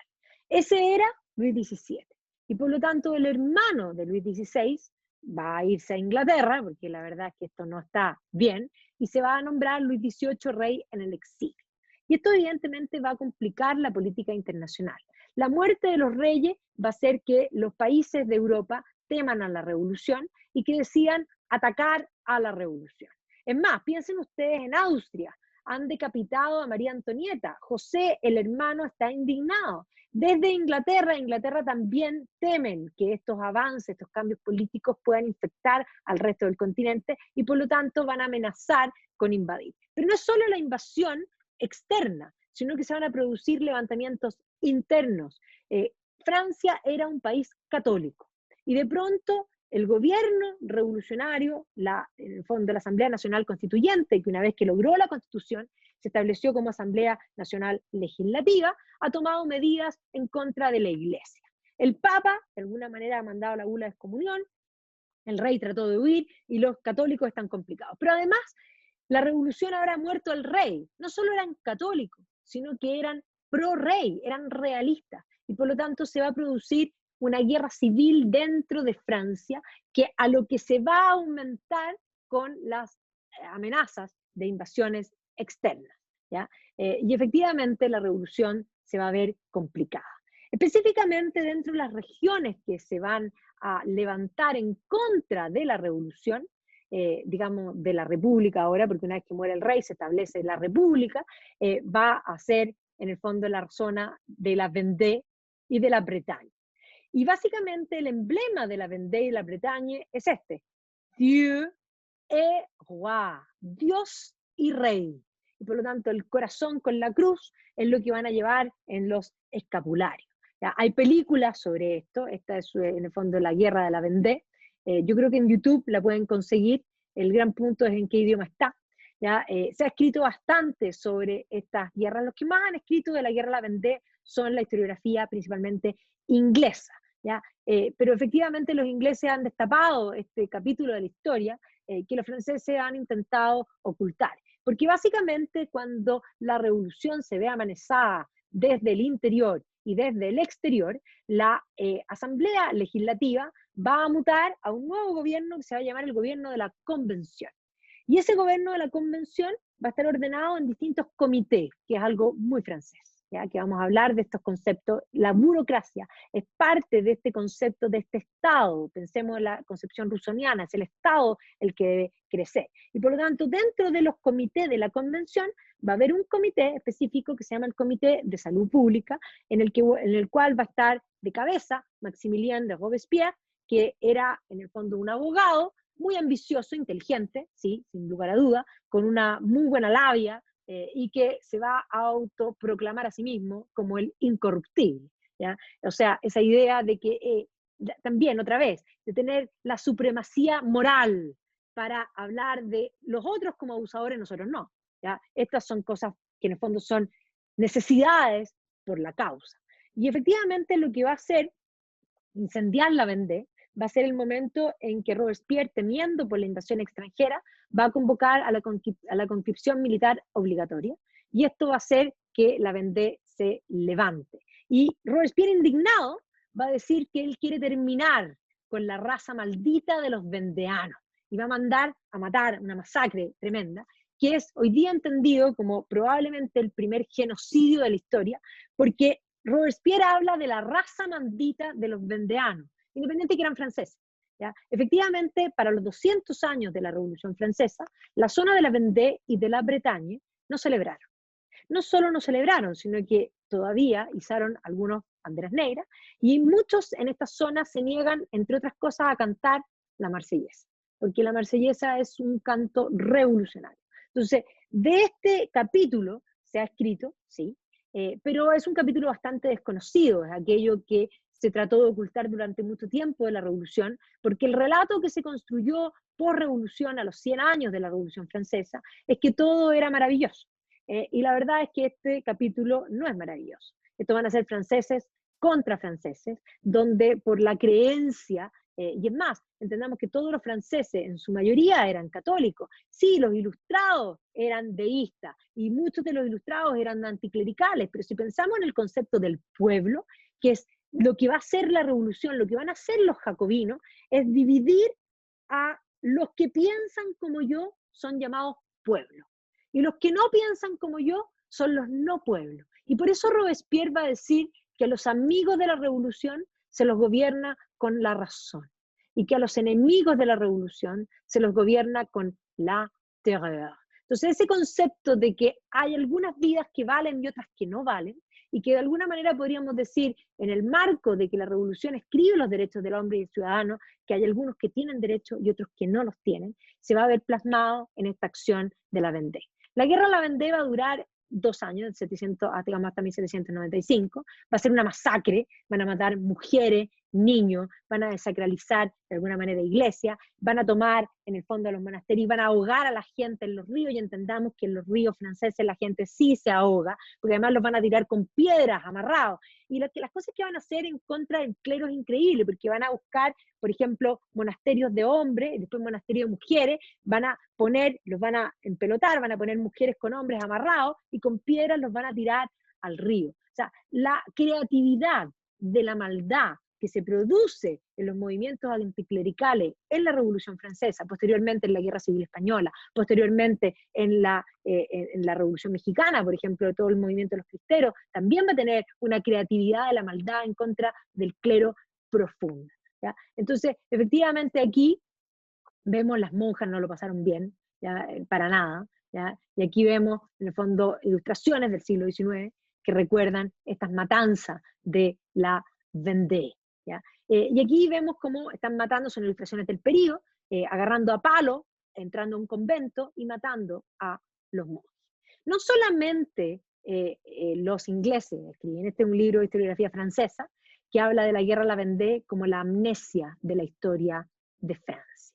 Hay una novela, también 2 novelas aquí, se las pongo, este que se llama La venganza del sable, está en español, por eso la pongo, y Trollope también va a escribir una novela sobre este hecho. Los ingleses van a estar tremendamente, van a ser los primeros en denunciar estas caras no amables de la Revolución Francesa. Y aquí pueden ver cómo entran a un convento y agarrándolos a palos y matando aquí a los curas. Efectivamente el movimiento era un movimiento anticlerical, que la prensa inglesa muestra esta ilustración donde pone al revolucionario ignorante, literalmente a Popelé, como pueden ver, gozando su vista de la guillotina, ¿ya? Y mientras tanto de los postes cuelgan a los curas, al cardenal, como pueden ver ahí, ¿ya? Y de alguna manera queman las iglesias. ¿Ya? Esto en el nombre, dirían los ingleses, de la razón. La razón termina haciendo cosas inmensamente irracionales. Aquí otra ilustración inglesa, donde se ve el despojo de los bienes del clero y la muerte del clero. Y aquí vamos pasando cuál es su culpa, el juicio express, matando a todos los que son miembros del clero. Y aquí a estos pobres que se habían subido en el fondo al árbol, que están con los demonios, como pueden ver, los están bajando.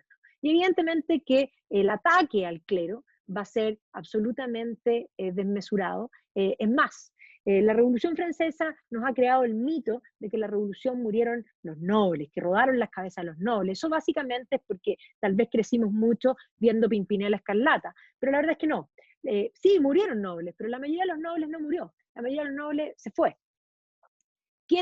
Hoy día cuando vemos las estadísticas de los muertos de la Revolución Francesa, los que más murieron son miembros del clero y del estado de llano, principalmente artesanos y campesinos, lo que podríamos definir como pueblo. Pero entendamos que la definición del pueblo es aquel que piensa como yo, no aquel que no tiene bienes. No es un problema socioeconómico, podríamos decir, sino que es un problema ideológico.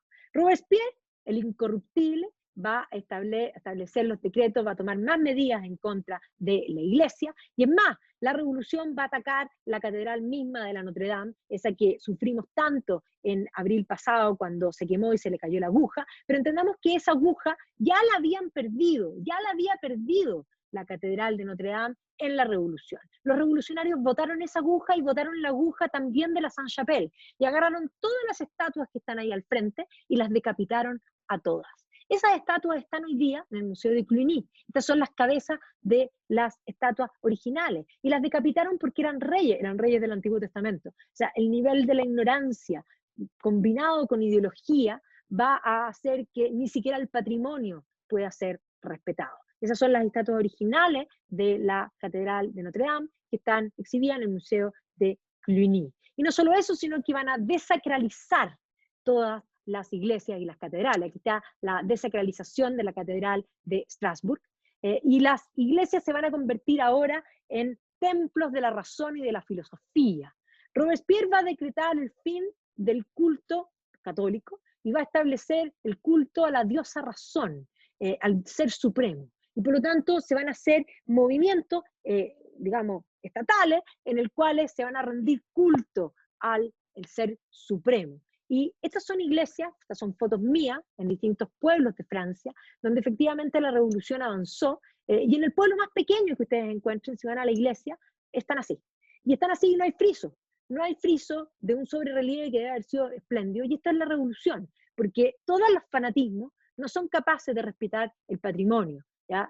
Desde los talibanes, que terminan en el fondo dinamitando a esos budas gigantes, esto es exactamente lo mismo. Y por lo tanto, las iglesias de todos los pueblos van a sufrir el mismo fin. Aquí, como pueden ver, debe haber habido una última cena, porque se ven en el fondo las cabecitas de lo que debe haber estado ahí, pero esto es lo que queda. Todas esas fotos son mías. Miren esta otra que pasó a ser el templo de la razón para el pueblo francés, del reconocimiento del ser supremo.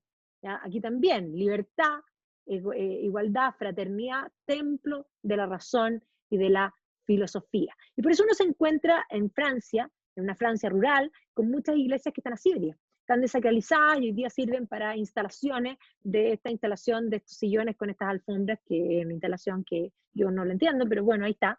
Y efectivamente, si uno lee la historia de esa iglesia, en la mayoría están, dice que fueron desacralizadas durante la Revolución Francesa. Y aquí vemos el ser supremo, el pueblo soberano, la República Francesa. Es un nuevo Dios que de alguna manera se ha gestado, un Dios republicano para el pueblo francés, ¿ya? Y obviamente que el pueblo reconoce ahora este nuevo culto al ser supremo. Y se van a hacer una serie de ritos para poder elevar este ser supremo a categoría, podríamos decir, religiosa. Podríamos decir, Marianne, la revolucionaria, de alguna manera se va a convertir en el reemplazo de la Virgen María. ¿Ya? Aquí está el Festival del Ser Supremo, ¿ya? Y con estas grandes procesiones y las fiestas nacionales, porque vamos a ver después que la revolución incluso va a cambiar el calendario y va a dejar los días específicos para las fiestas nacionales. Y esta es digamos, un acto del Ser Supremo, pero en un pueblo, o sea, en todos los pueblos chicos también. Miren aquí, la idea del Ser Supremo, y miren lo que abraza el gorro jacobino. Eso es un atado de rama, eso es un fasci. El poder romano, la idea del poder romano, y quién está arriba del ojo, y está Rousseau. Son las ideas de Rousseau plasmadas. Incluso Robespierre cuando declara nulo el culto católico, va a ser un acto en la Catedral de Notre Dame, donde va a entrar una actriz de la Comédie Française con el busto desnudo dentro de la iglesia, como la diosa razón. ¿Ya? O sea, la verdad es que aquí piensan los que eran católicos, esto era algo terrible, y la mayoría de la gente era católica. ¿Ya? Y mientras tanto, el Comité de Salud Pública vamos haciendo listas para ver quiénes son, porque efectivamente va a empezar el problema propio de las revoluciones, que empiezan a comerse entre ellos y a sospechar y a tener de alguna manera esta idea del sabotaje, de que de alguna forma hay enemigos, los enemigos de la razón, los enemigos de la revolución, hay que terminar con ellos. Y por lo tanto vamos haciendo estas listas y cada vez más se hacen en el fondo de presos que luego van a pasar por la guillotina. ¿Ya? Y obviamente el incorruptible, que ve como él es, digamos, la mirada de lo justo y lo ético, es el que decreta estas muertes. Y ven aquí cómo vamos matando y las cabezas van apilándose, la cantidad de muertos en el fondo permanente y todo el tiempo la guillotina está puesta en lo que hoy se llama la Place de la Concorde.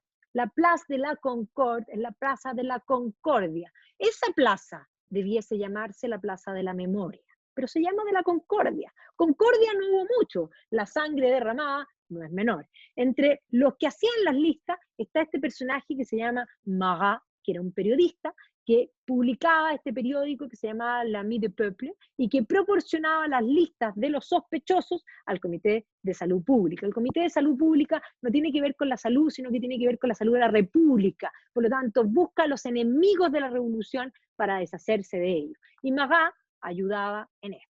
Marat era un gran orador, tenía esta obsesión de él también, otra vez, ser un personaje que tiene él la verdad, y además sufría de una serie de problemas a la piel, por lo tanto tenía que tomar unos baños constantemente, y se decía que él tenía una política de puertas abiertas, donde los que tenían sospechosos podían visitarlo en su casa y darle estas listas. Como pueden ver, el pueblo mismo lo quería y lo elevan a un nivel del triunfo de Marat en la voz que tenía el poder de dar la vida o de dar la muerte a cualquier persona. Porque si fuera inocente o no, si estaban las listas de Marat y esas listas se imprimían, pasaban al Comité de Salud Pública y se tomaban presos y venían los juicios revolucionarios, que la verdad es que era poco probable que alguien saliese libre de un juicio revolucionario. Ahí están los tribunales revolucionarios haciendo justicia de cualquier sospechoso que evidentemente pasaba de ahí a la muerte.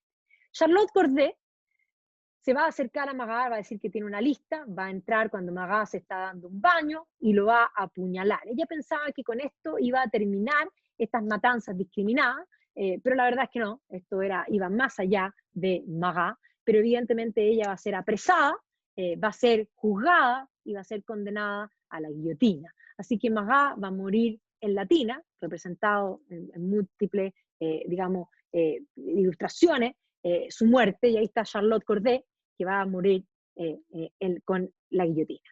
Este cuadro es esencial, porque este cuadro es política, otra vez. Este es el cuadro más famoso de Marat, de la muerte de Marat, pintado por David. Y efectivamente, si uno ve, este cuadro es básicamente un cuadro religioso. Porque cuando el hombre necesita la religión es volver a unir, religare, eso es religión, volver a unir. Y por lo tanto, la religión es una parte esencial del ser humano. Y efectivamente aquellos movimientos que van en contra de la religión, lo que buscan es crear una nueva religión. Y básicamente este cuadro de David es eso. Marat, ¿qué es? Marat parece un Cristo bajado de la cruz, casi una pietà. Latina es, podríamos decir, la Virgen, que sostiene a este Cristo muerto que ahora es Marat. Y Marat se convierte en un santo. Es más, el mundo católico se reemplaza por este nuevo paganismo con sus nuevos santos. Y Marat, que de santo no tenía nada, se va a convertir en el ícono de la revolución. Y Robespierre va a seguir dando sus acciones, de cada vez más gente va a morir por la guillotina. Y aquí él trabajaba junto en el Comité de Salud Pública con Louis Antoine de Saint-Just, que como pueden ver, David lo pinta bonito. Era muy hermoso. Yo siempre me río y digo que tenía la pura cara de ángel, porque si hubiese llegado a invitar a salir a mi hija, yo diría, ay, qué lindo el niñito que te invitó a salir, lindo, Saint-Just. Pero es la pura cara, porque la verdad es que es realmente pútrido. Saint-Just es un fanático, joven, es más, joven con todo el ímpetu de la juventud que considera que todo lo anterior es malo y que hay que refundar. Saint-Just es el de la idea de que le dice a Robespierre, el problema, le dice, es que no hemos muerto suficiente cantidad de gente.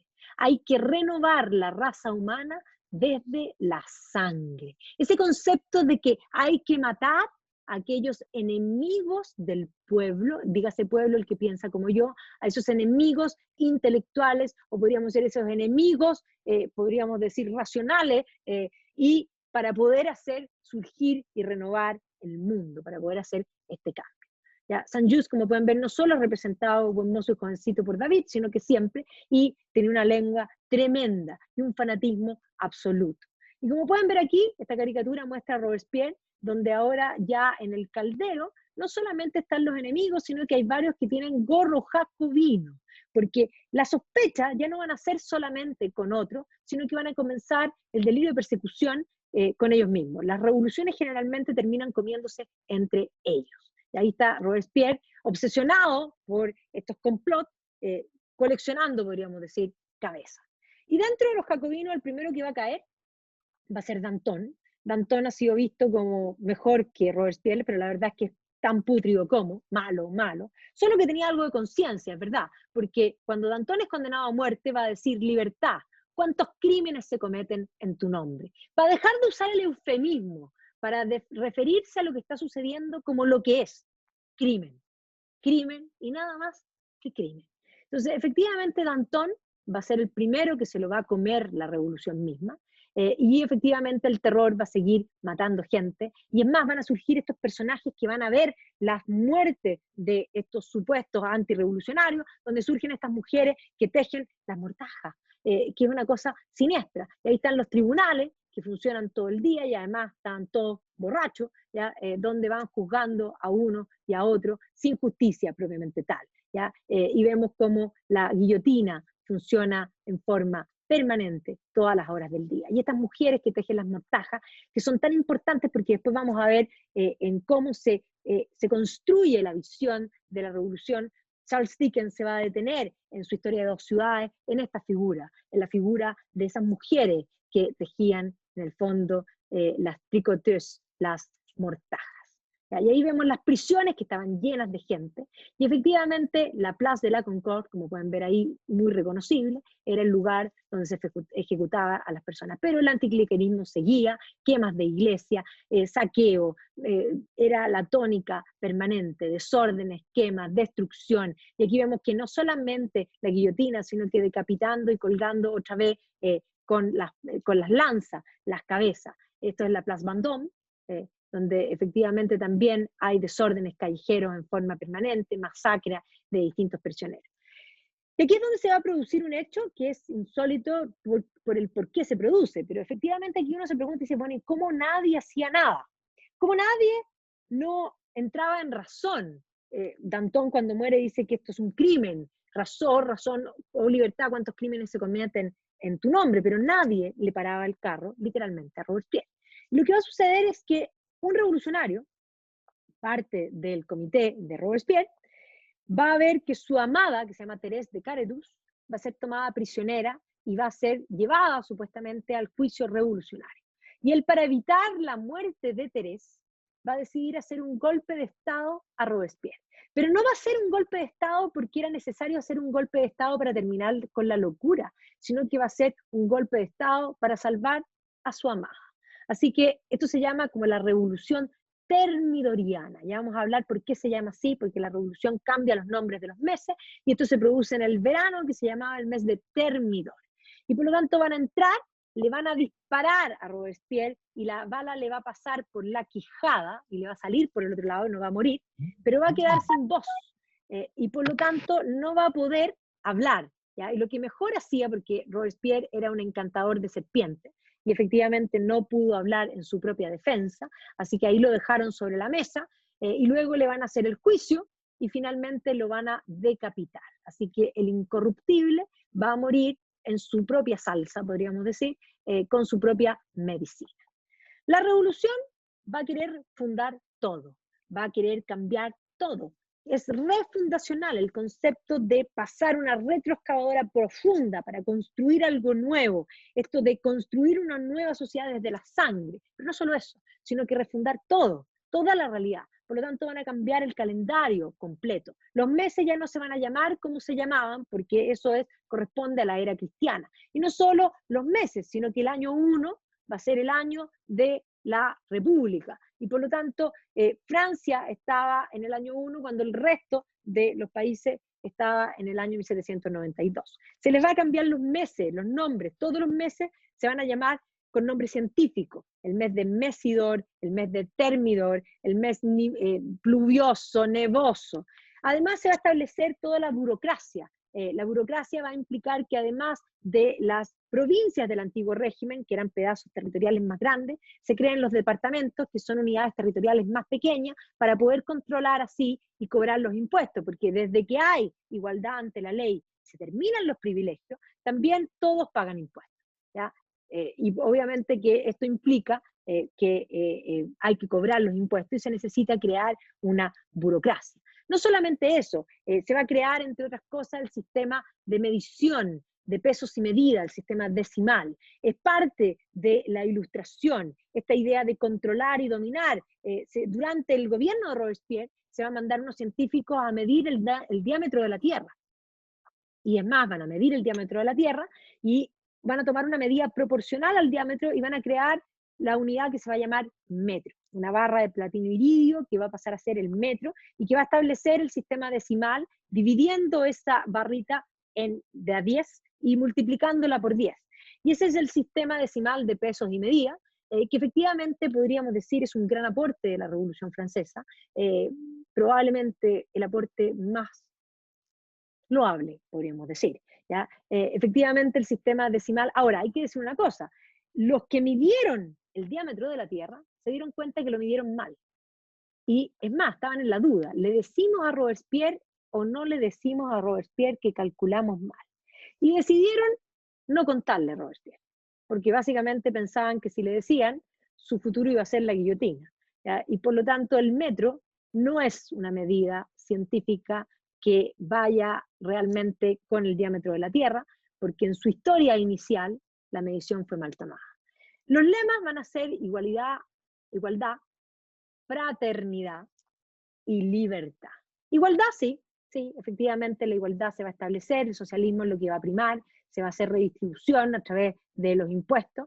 Fraternidad, yo lo pongo muy en duda, porque si eso es fraternidad, esto se llama esquizofrenia, porque no hay fraternidad cuando de alguna manera para imponer esto lo que se hizo es dividir a la sociedad en dos, en los buenos y en los malos, donde hay que eliminar al resto. Y libertad también la pongo en duda, porque si eso es la libertad, la verdad es que eso no es libertad. Y por lo tanto, de las consignas revolucionarias, solo una es la que va a primar dentro de esta idea.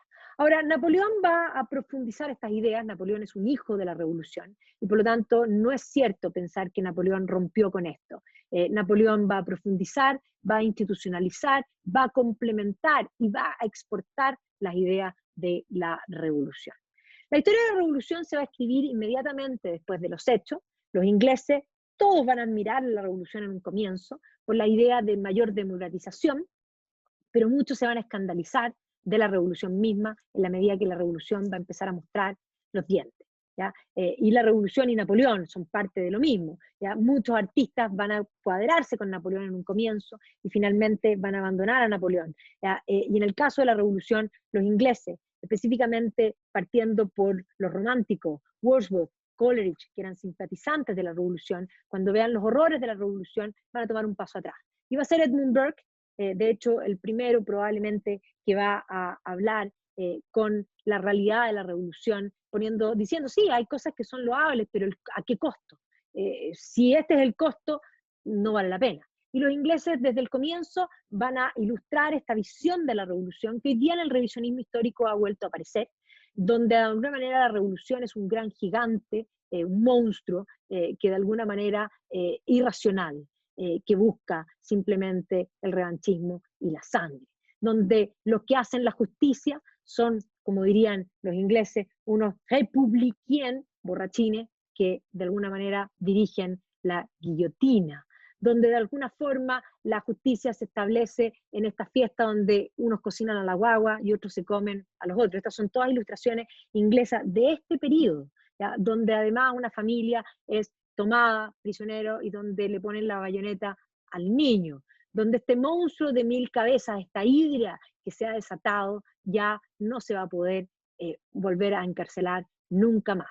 Esta ilustración creo que muestra el resumen de cómo ven los ingleses a la Revolución Francesa. El Canal de la Mancha siempre existió, pero ahora el Canal de la Mancha se va a hacer más profundo, porque básicamente la revolución es esto, un proceso irracional que ha llevado a la barbarie y a la muerte, ¿ya? Donde de alguna forma se justifica con palabras lo injustificable. ¿Ya? Todas estas son ilustraciones de este tiempo, donde se reemplaza al cochon, como pueden ver, por la barbarie misma. Este es el nuevo símbolo de la idea francesa, donde el canal se divide entre la barbarie y lo que es, podríamos decir, la civilización. Esta ilustración es genial, el contraste, en 1792 muestra este contraste entre, de alguna manera, Britania libre y la Francia, la libertad entendida por los británicos y la libertad entendida por los franceses. La religión, la moralidad, el ateísmo, ya en fin, la rebelión, la traición, la anarquía, el asesinato, la locura, básicamente. Este es el concepto, ¿ya? Y por lo tanto el antagonismo de político se va a dar con mucha fuerza de aquí en adelante. Y eso se va a manifestar posteriormente con Napoleón, y son los ingleses los que pintan a Napoleón enano. Napoleón no era tan enano, y evidentemente eleva a Nelson, que va a terminar destruyendo a estos cocodrilos franceses en la batalla de Trafalgar. Esta idea de ver a Napoleón como un enano, pero son las visiones ideológicas, políticas, y que evidentemente van a triunfar con la muerte, digamos, más que la muerte, con la derrota de Napoleón y enviarlo a Santa Elena finalmente. Efectivamente esto parecía ser el triunfo, pero no, porque efectivamente estas ideas se quedan. Aquí vemos que Charles Dickens, en la década de 1850, va a escribir esta historia de dos ciudades, donde va a mostrar esta misma comparación. La historia de dos ciudades, que se los súper recomiendo, si no lo han leído, léanlo, porque es increíble. Parte el primer capítulo con el señor Lorry, que es un abogado inglés, que viaja muchos kilómetros a caballos para cumplir su palabra oral. A gentleman, indeed. Segundo capítulo, Francia, previo a la Revolución. Vienen unas carretas con barriles de vino, se cae la carreta, se rompen los barriles de vino y las turbas se tiran a la calle a tomar el vino que chorrea por las calles. Entonces, el primer capítulo ya muestra civilización y barbarie, pero además va a mostrar una historia que va entre los dos lados, de una familia que se va a ver, una familia noble, gente buena, que se va a ver como víctima de la revolución, donde los buenos se desdibujan, ya no son buenos, pasan a ser malos por la revolución, los que parecen malos por la revolución en verdad son buenos, como hace las cosas Dickens. Dickens escribe y da vuelta a los plots, y efectivamente, como todos los plots de Dickens, al final pega un twist y sorprende. Se los recomiendo para que lean algo entretenido y algo que además merece ser leído. Yo soy una de las ideas, de las personas que tienen la idea de que hay poco tiempo en la vida, y por lo tanto yo solo leo clásicos, porque yo no tengo tiempo de perder mi tiempo, y por lo tanto yo leo lo que sé que el sedazo del tiempo ha permitido sobrevivir. Esto se los súper recomiendo, yo las veces que se los di a mis alumnos les encantó. Pero no derrotaron a la revolución. Esta ilustración es una ilustración de finales del siglo XIX, hecha por un inglés socialista, Walter Crane, y Walter Crane aquí habla de los movimientos proletarios que tienen el gorro, como pueden ver, jacobino. O sea, efectivamente, la idea de la revolución, que mostró toda su barbarie, una vez que construye su relato de civilización, se impone y se mantiene, y de alguna manera la verdad queda detrás del relato.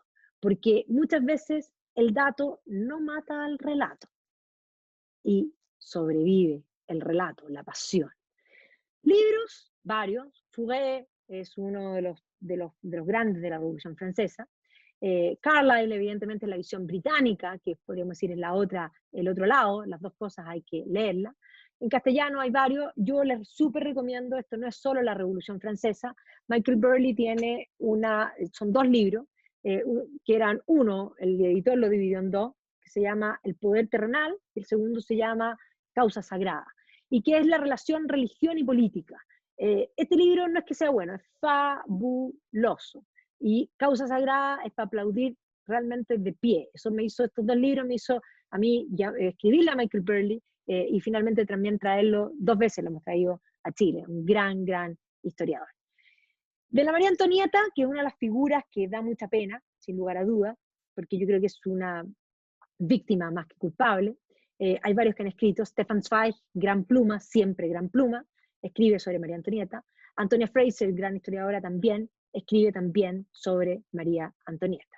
Hay varios libros nuevos también británicos sobre la revolución. Al que quiera más información me dice, quedan todos, aprovecho de dejarlos invitados, a petición del público. La próxima semana vamos a meternos en el mundo mítico, de la mitología, de los dioses germanos. Voy a intentar ordenar las ideas, no es tan fácil porque efectivamente la mitología germana es dispersa y es compleja, pero hoy día estamos más cercanos a la mitología germana, por una parte por la serie Vikingo, por otro lado podríamos decir, también las leyendas, y en el fondo Thor. De hecho los Avengers nos han acercado bastante a que los nombres de los dioses nos suenen más cercanos. Así que la próxima semana, en este mismo canal, a esta misma hora, los voy a estar esperando para que hablemos de los temas que a mí me encantan. Vamos a hablar de Odín, del Valhalla, de las Valquirias, también vamos a hablar de Wagner y de música, así que ahí los espero. Voy a dejar de compartir para que puedan